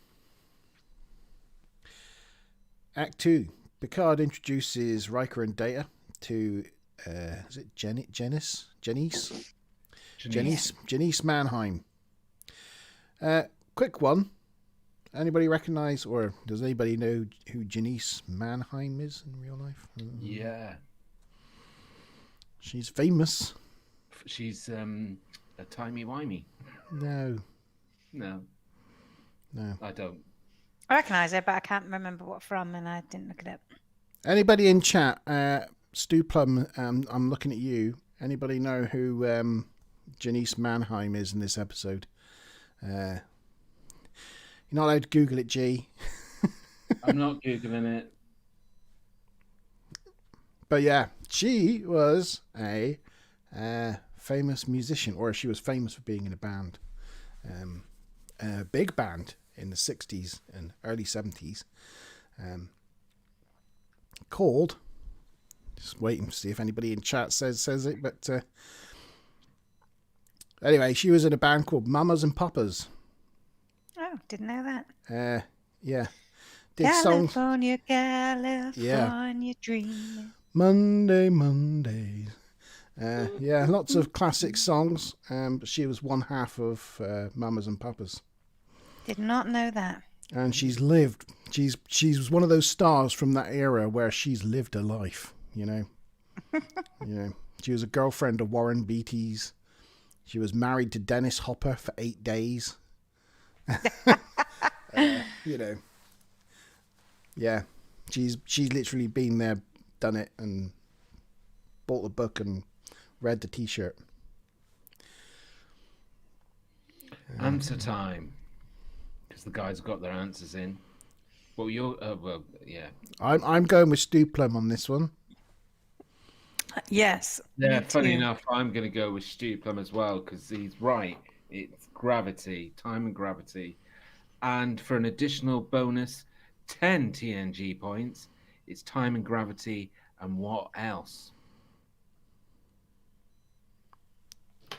Space. No, Monty. Power. Don't know. Funnels to multiple universes. Oh, you got to have a funnel. Yeah, I was going to say dimensions, which is kind of the same thing, I guess. But Yeah. There you go. That's good. It's good. So that was 25, another 25. Oh, no, hold on. That was a commander question, wasn't it? Yes. 50. Yes, it was a commander question, so it was 50. So that's pushing Stu Plum up to 75 now, catching up with Monty, who's on 100. Congrats, Stu Plum. Yes. Picard introduces regular. Janice says the rest of the crew, the rest of the research station's crew were all dead. They died in an accident on another research station on the other side of the planetoid. And she says that Mannheim has been working on unlocking the key to infinite dimensions. She's surprised that what their work's affected, or they felt the effects of their work way out in space. And she tells them the team has spent 2 years looking for this particular location.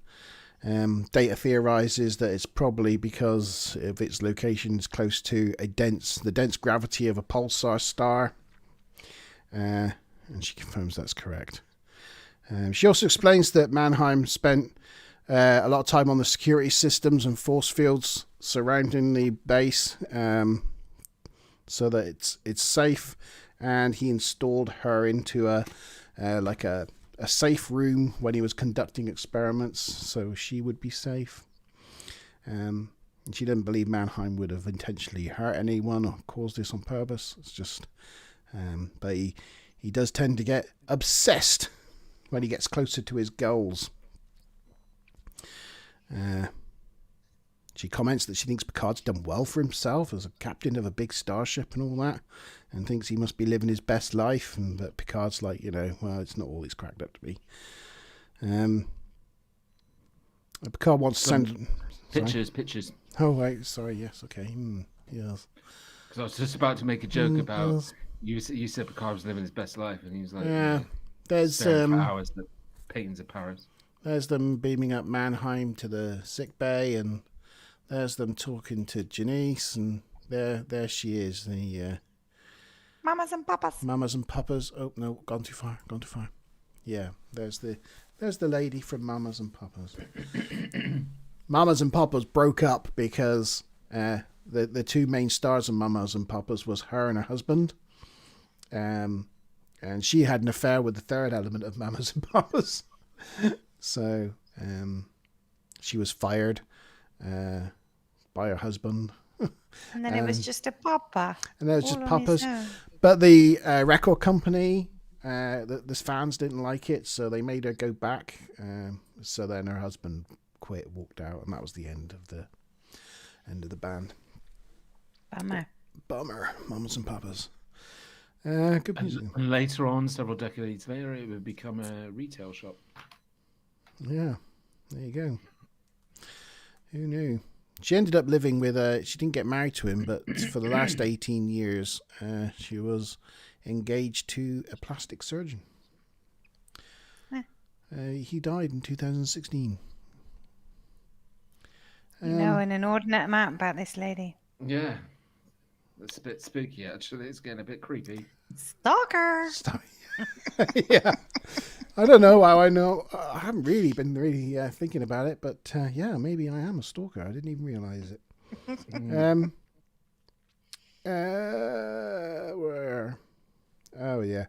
Picard wants to send an away team down, but Janice says that her husband's installed loads of security measures, so it's going to be impossible. She leaves sickbay by kissing Picard on the cheek on the way out. And Bev's like looking on with her arms folded and tapping her feet sort of thing. And Picard's like, she's an old friend. And Bev's like, yeah, I can see that. Beverly reports on Mannheim's condition that he's dying, but she can't find anything wrong with him or doesn't understand what's happening to him. They ask if they can talk to him, and she's like, no, not now, and then walks off. They leave sickbay and head to the turbo lift. They get in the turbo lift, and on the journey towards the bridge, the turbo lift doors open, and they're faced with themselves waiting for the turbo lift. So it's quite confusing.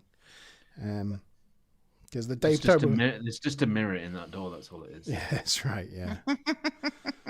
But it's... and then you're left back at the people waiting for the turbo lift again, and then they're like, what just happened?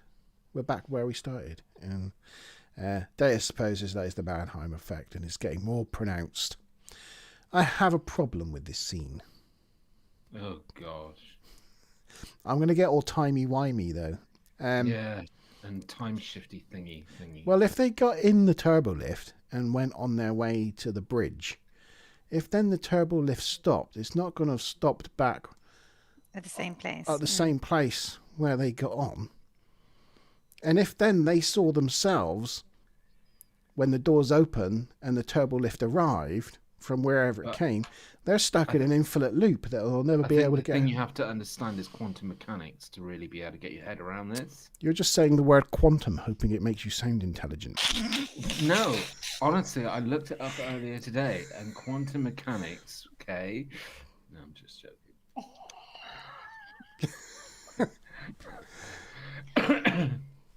Who am I kidding? I don't know anything about quantum mechanics, but you do not either. What they should have done is you can't get any kind of like time loops in television series without having that kind of thing. I mean, every time I watch, Back to the Future, I have to have these conversations with Chris. He's like, but if they couldn't have, and then they would have changed what happened and blah blah. They should have got in the lift fun, isn't it? And then been halfway through the journey and then just appeared back to get back in the lift again. And they should not necessarily see themselves. But it's a cool scene. It looks cool, It is a cool scene. And I like that when the shuttle bay door opens again, they all kind of like peer in. They're like, are we there? Is anybody there? No, we're not there this time. We're not there. It's safe. It's quite comical. Yeah. There's elements of this episode that really feel that it feels like it should have sat within season 2. Just some bits that they just did a bit better in this episode. Yeah, for sure. Yeah, in fact, myself and Smiler, when we watched this episode, we said exactly the same thing. This feels like a slightly later TNG episode. It's quite TNG-ish. I mean, the thing is, like, all of the time travel-y type episodes are just great episodes when you think of things like Cause and Effect and Yesterday's Enterprise and, Trials and Tribulations. Star Trek in general do time related episodes well. They just it's like a forte. Yeah. In the ready room, they detect a massive energy source from the planet below, and they need to go down and find Mannheim's notes so they can understand what's going on. So Data, Riker and Worf beam down to the facility, but the security measures prevent them from beaming. So the transporter chief of the day manages to beam them back up again, and they nearly lose them. And that's the end of that act. Act 3, in sickbay, Mannheim wakes up and Janice tells him that they're on board the Enterprise and everything's going to be fine now. But Mannheim says no, he's far from fine. He's touched at other dimensions and part of him still exists there. Picard comes in and introduces himself. Mannheim looks at Janice and says, the same one? And she nods. Yes, that's the one. So Mannheim tells Picard the situation's going to get worse. And Picard introduces him to Data. Mannheim's surprised that there's an android serving on a Starfleet vessel. And Data informs him he's the only one. And he tells Data that they located a dynamic energy source in the planetoid below, and that's what's made this all possible. And it's using it. He's using it as his funnel into other dimensions. And he gives them the coordinates to safely beam down to the facility. In the observation lounge, Data says if all the data that Mannheim's provided is correct, then reversing the effects is possible, but it would need to be timed exactly. It needs to be timed exactly to one of these time episode events. Picard wants Worf to go over the beam down coordinates, double check that they're safe and that Mannheim's covered all the safety procedures. Janice comes in and asks why he didn't come to the cafe, and it's quite a nice scene. He goes to tell her the truth, about why he didn't come. He was afraid and scared. And she's like, "Oh, you're not going to tell me the truth, are you?" And so he's like, "Oh, you want me to lie? Oh, well, it was raining and I didn't have a coat." I thought it was Wednesday. Yeah, I was stuck in a traffic jam. Yeah. I originally had a question here, but I'm not going to ask it because there's only a captain question left to go. But I can still ask the question if you'd like me to. Go on then. Yeah. So when Janice is having this conversation with Picard in the Francines, she says that she reckons she's got a theory about what his fear was, and she says the reason that he left is because it would have made him feel what. So this is Janice's theory about why Picard never met her all those years ago, and the reason that he had fear and the reason that he left was that being with her would have made him feel what. Are we guessing as well? Are we guessing? You could just yeah. I mean, there's no points in this one. It's just a bit of fun. Yeah, I can't remember the exact words, but it was something like less than extraordinary or something ordinary. Like that. Yeah.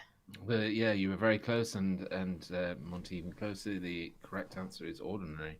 Ah. Yeah.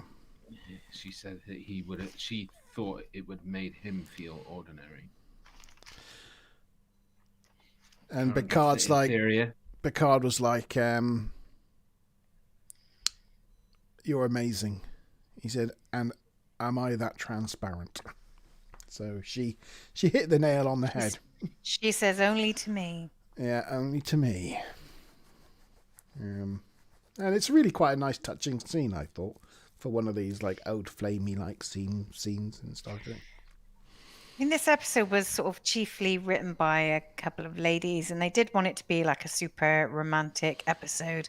And the whole episode was actually plagued by writer's strike, and a lot of it got changed because of the writer's strike. And actually, like the sort of director and producer, they would bring up, I can't remember what she was called, Lauren something or another. She refused to write anything on the writer's strike, but they at least had an agreement where they would like pitch ideas at her, and she would just kind of say like yes or no whether she agreed with things, but wouldn't actually write anything. But yeah, there's a whole bunch of things. Like originally they were going to have Picard and Mrs. Mannheim, doing the do in one of the ad breaks and stuff, and that was vetoed by many people, including Patrick Stewart. And it was supposed to be, even more romantic than it did turn out to be. The writers weren't so happy with it, but I think it turned out quite well. Yeah, I think it's really nice and subtle and honest. Originally, the writers were trying to, they based the episode on Casablanca. Yeah, that's where the quote comes from, or the name, episode and name. Yeah, and also the concept that the woman kind of went off and married somebody because they were going places rather than sort of following her heart of true love. Yes. So in sickbay, Troy visits Bev, and Troy thinks Beverly thinks Troy's checking up to see how Mannheim's doing, and then realizes that actually no, Troy's checking up on Beverly herself and wants to know how she's doing with Picard's old flame back in picture. And Beverly's not really interested in talking about it too much. Well, it's interesting because she says, "How can I possibly compete with a ghost from his past?" It's not a ghost. It's a ghost walking around Yeah, the ship. not a ghost. But it's one of the few times that Beverly kind of really outright admits that she's got romantic feelings for Jean-Luc. Yeah. So I thought that was quite interesting. Whether she did it intentionally or not, I don't know. But it was also interesting after what I said last week about how, Gates McFadden said she didn't have any sort of scenes with just her and Troy or her and Yar. There's one, it's a short one, but there's actually probably the first one of the entire series with just the two female characters in. And of course, they're talking about fancying boys. Yeah. Probably because this first episode, Yar's out of the picture as well. So. Yeah, but the observation last week was that none of the female, either Yar and Troy and Crusher, or Crusher and Yar, none of the two women were in a scene together where it was just those two. It was always like they were just always in supporting roles to their male characters. But we found one. Yeah, I know. just before Gates gets sacked. Yeah. After one of them's already been killed off, and Gates is about to be fired. Picard asks Data to be an away team of one, and Data thinks, that makes sense because I'm the dispensable one, being a robot. And Picard's like, no, it's because you're indispensable, and it's because he can see his way through the timey-wimey, spacey-wacy things a lot better than humans, and seems to be able to cope with it a lot better. And Data's like, oh no, that makes more sense. So they beam Data down to the planet, and Mannheim hasn't given them a full set of instructions on how to avoid the security measures because some phasers try to destroy him, but Data jumps and rolls and dodges and destroys the phasers, so get past that problem. Data does. It's a very obvious stunt double. Yeah. It's one of those ones where, I mean, it's a forward roll, so it's not like, it's not like... Well, it is a forward roll over a thing. It's a bit of a dive roll. But it's one of those ones which dive rolls out of scene, and then Data just like pops his head up, It's obviously not...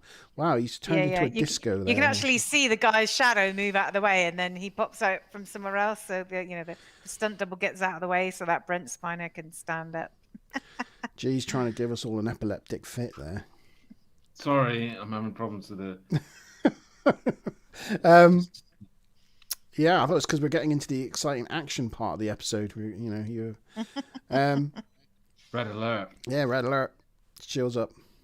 That's the best line in... Oh, no, not. It's the best line in Picard, that is, for me. When they visit Picard in his little cabin. And... Riker, sorry. They visit Riker in his cabin. He's living there with Deanna. And Picard tells Riker he's in trouble. And Riker goes, shields up! Perimeter scan to maximum. It's the best bit of the whole series for me. That's pretty cool. It's the only bit I like. Right.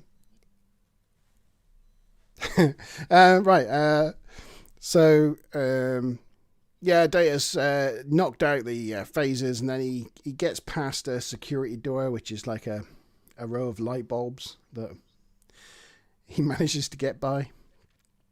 And he's in the lab. He finds out from the lab's computer that the timings.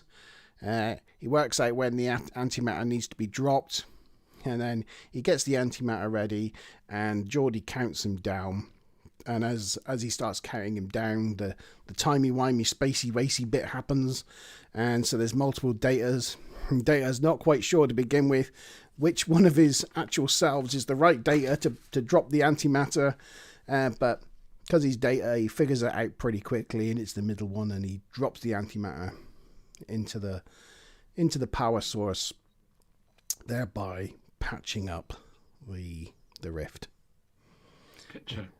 Everything. Oh yeah, picture. Sorry. Oh yeah. Good point. Oh my gosh, look at that! Look, random on the bridge shot. Oh, there is no other pictures. Oh well. Wow. Oh, there you go. Maybe they go back in time. Maybe they do. Yeah.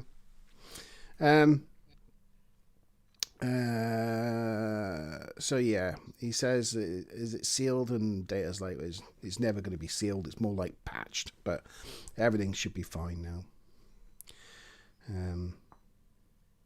And as soon as it goes back to normal, Mannheim goes back to normal in sickbay, and he's all well now. In sickbay, they're talking about what they're going to be doing next, and Mannheim makes the case to Janice that we're going back and carrying on the experiments, going back, and she's like, "What?" Yeah. And she's like, in the end, she's like, "Oh, right." He says, "This time it will be different," and she goes, "Yes, that's what you always say." Yeah, off they go.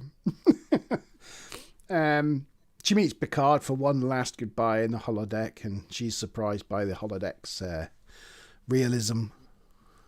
And that, as everybody is when they go on the holodeck for the first time. And surprised at those great big pictures of Paris. Yeah, the painted scenes of Paris. And they say their goodbyes. Sometimes. Yeah. But they'll always have Paris. They'll always have it.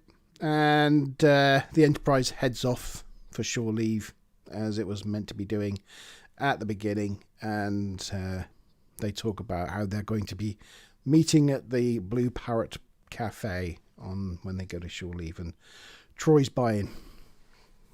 Which is another reference to Casablanca, because that's the actual bar from Casablanca.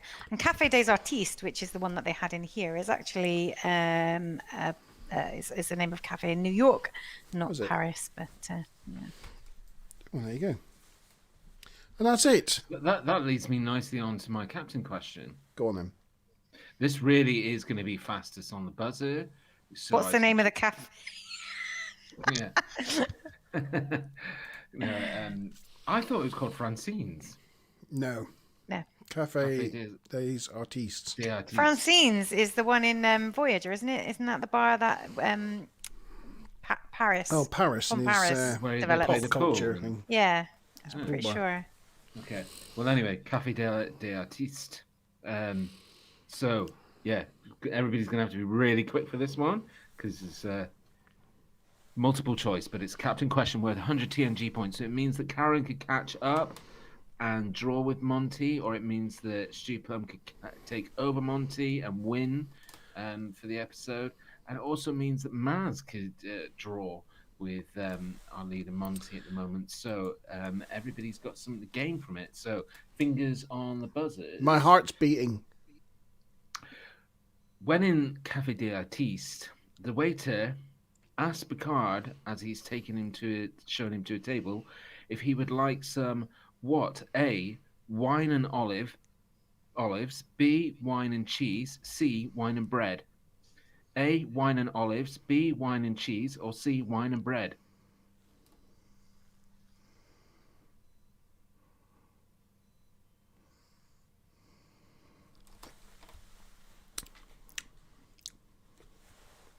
Maz, did you put an answer in? Yeah. Oh, I spelled it though instead of. I should have just put B. It would have been quicker. Mm-hmm. I had my cursor in the box and I had my fingers on A, B, and C, so that I was ready there with one finger on the enter button. I'm gonna be first. And we still haven't got an answer from Stu Plum, but there is a correct answer amongst all of those. So there's two correct answers. Well, technically yes. So both of the hosts got it correct. Monty with B and Mazza with wine and cheese. The correct answer was wine and cheese. But fastest on the buzzer was Monty. So he takes the 100 points.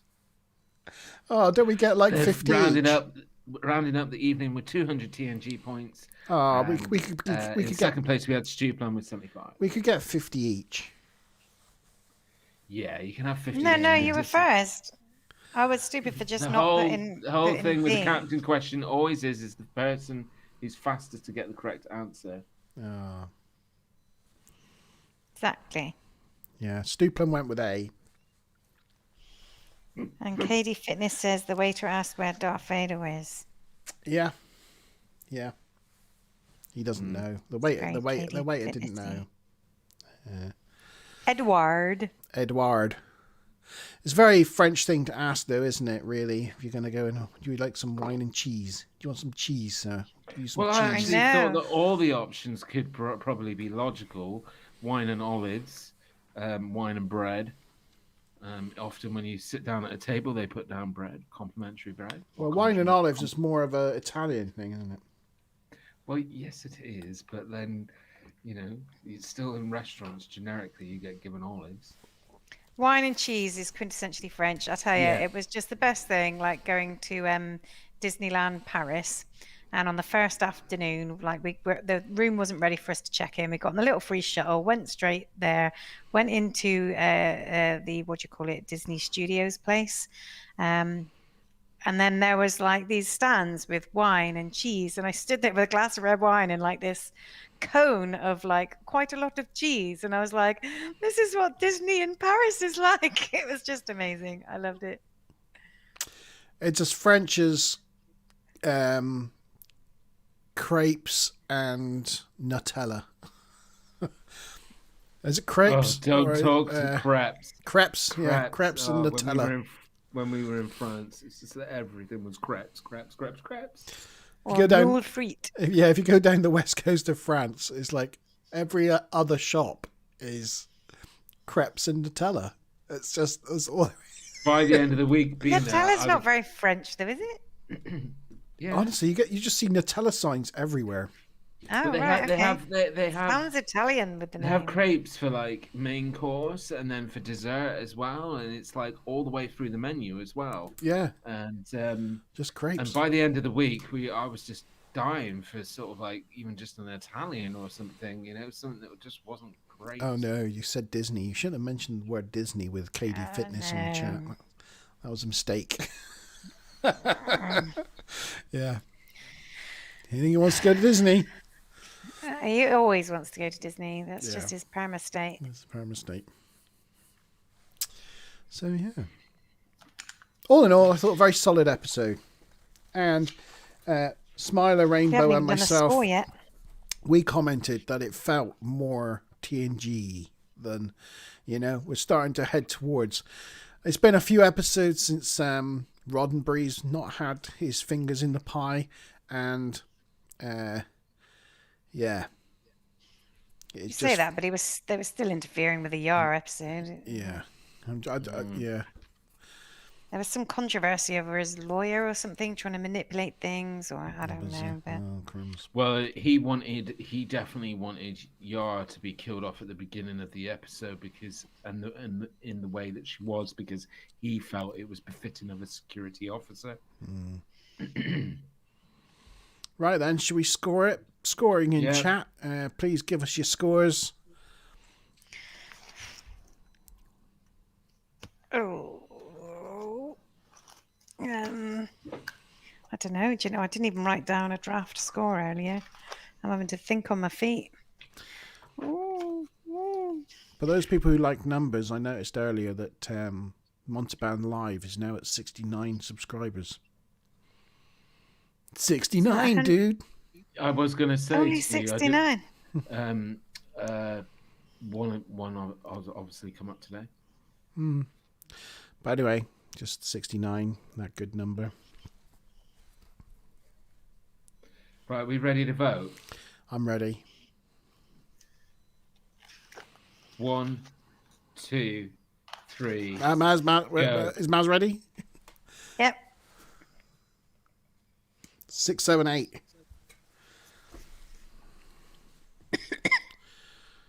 Yeah, I think we're in the right. We're all in agreement on pretty this aligned.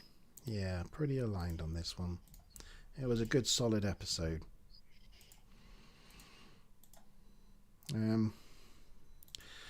7. What did you give it, Maz? Were you the 6 or the 8? 8. 8 and 6. Yeah. Solid, very solid. A good 7. Where does that put us in the scheme of things? Oh yeah, that's now joint second. Second best? Oh no, joint second. Joint second with The Battle and The Naked Now. What did you score it? Me? No. 7. Monty. Okay. Yeah. 7. Right. So yeah. So somebody scored at 8. Yeah, Matt me. scored at 8. Yeah. Oh wow. 6, 7, and 8. So yeah, I think it's a solid episode. It's a solid season 1 episode, with some good acting, some nice points. I mean, it was a really good episode for showing how you can do camera work, be really clever about it, and not have to have it looking like some ropey, cheap special effects. There's just simple things that you can do, and I think whoever had their hands on the steering wheel on that episode was a little bit more, I think, clued into that whole thing. It didn't have any concepts, and it required many special effects apart from like the power thing at the end. But I mean, yeah, it was just the little time blippy bits. But they didn't look terrible. You know, like most of the effects in the first series are distractingly terrible. But in this episode, it just wasn't terrible, and you know, some quite good extras, some really good character development. It didn't have any of those studio outside scenes that look really awful. Most of it is just based on the Enterprise, which helps.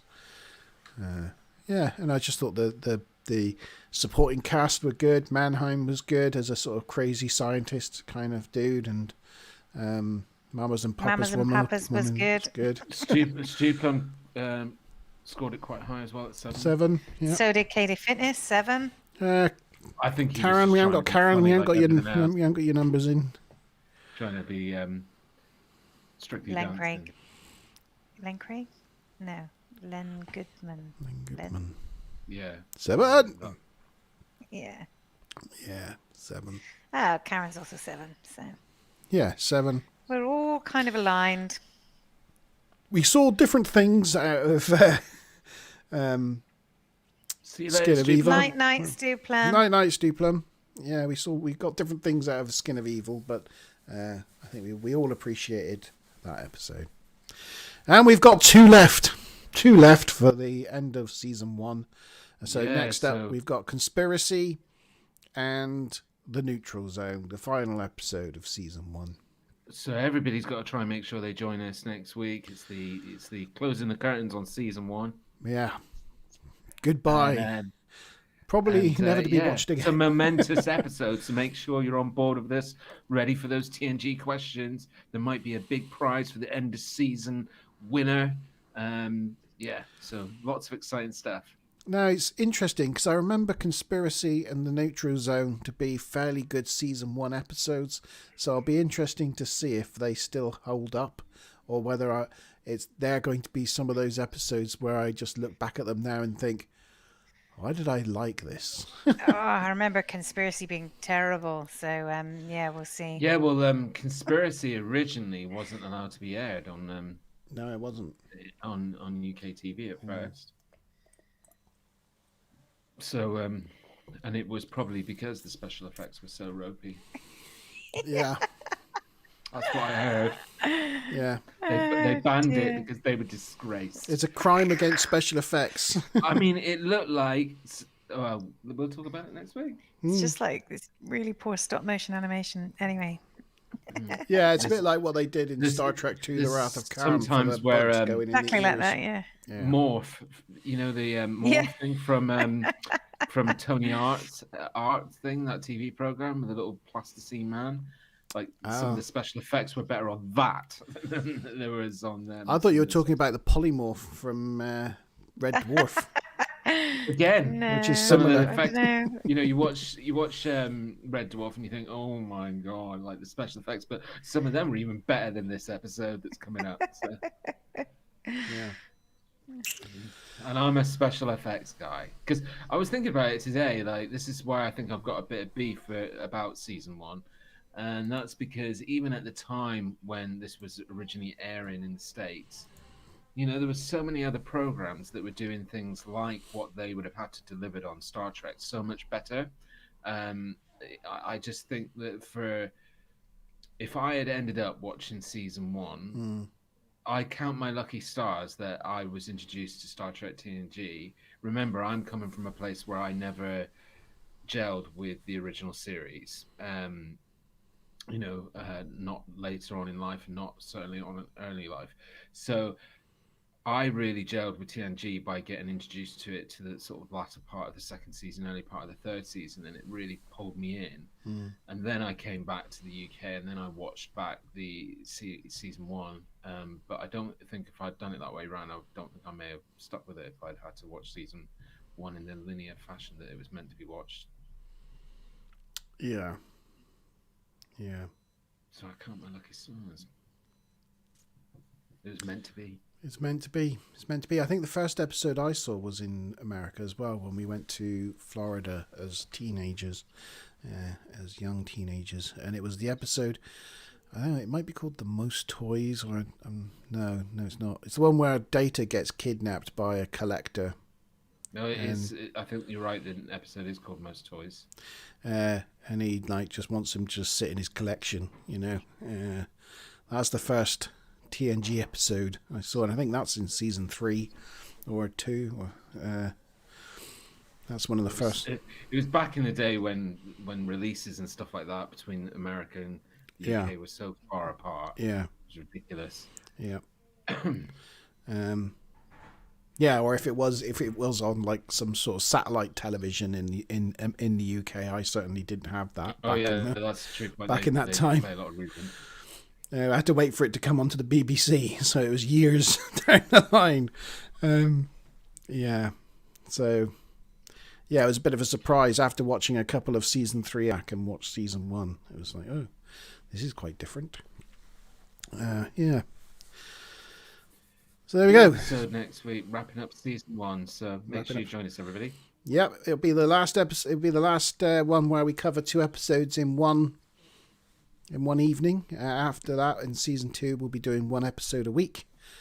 So we've got a little more time to free flow our chat about the episode and just generally chit chat.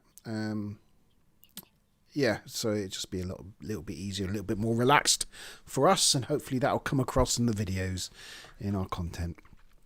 So yes, the end of season 1 party next week, 8 o'clock on Wednesday. Join us here on Monspan Live. Goodbye, everyone. Thanks in chat to Karen and Stu Plum for answering your questions and commenting. Thank you, Smiler, for coming and wrenching as normal. And thank you to KD Fitness for getting Star Wars and Star Trek eternally mixed up.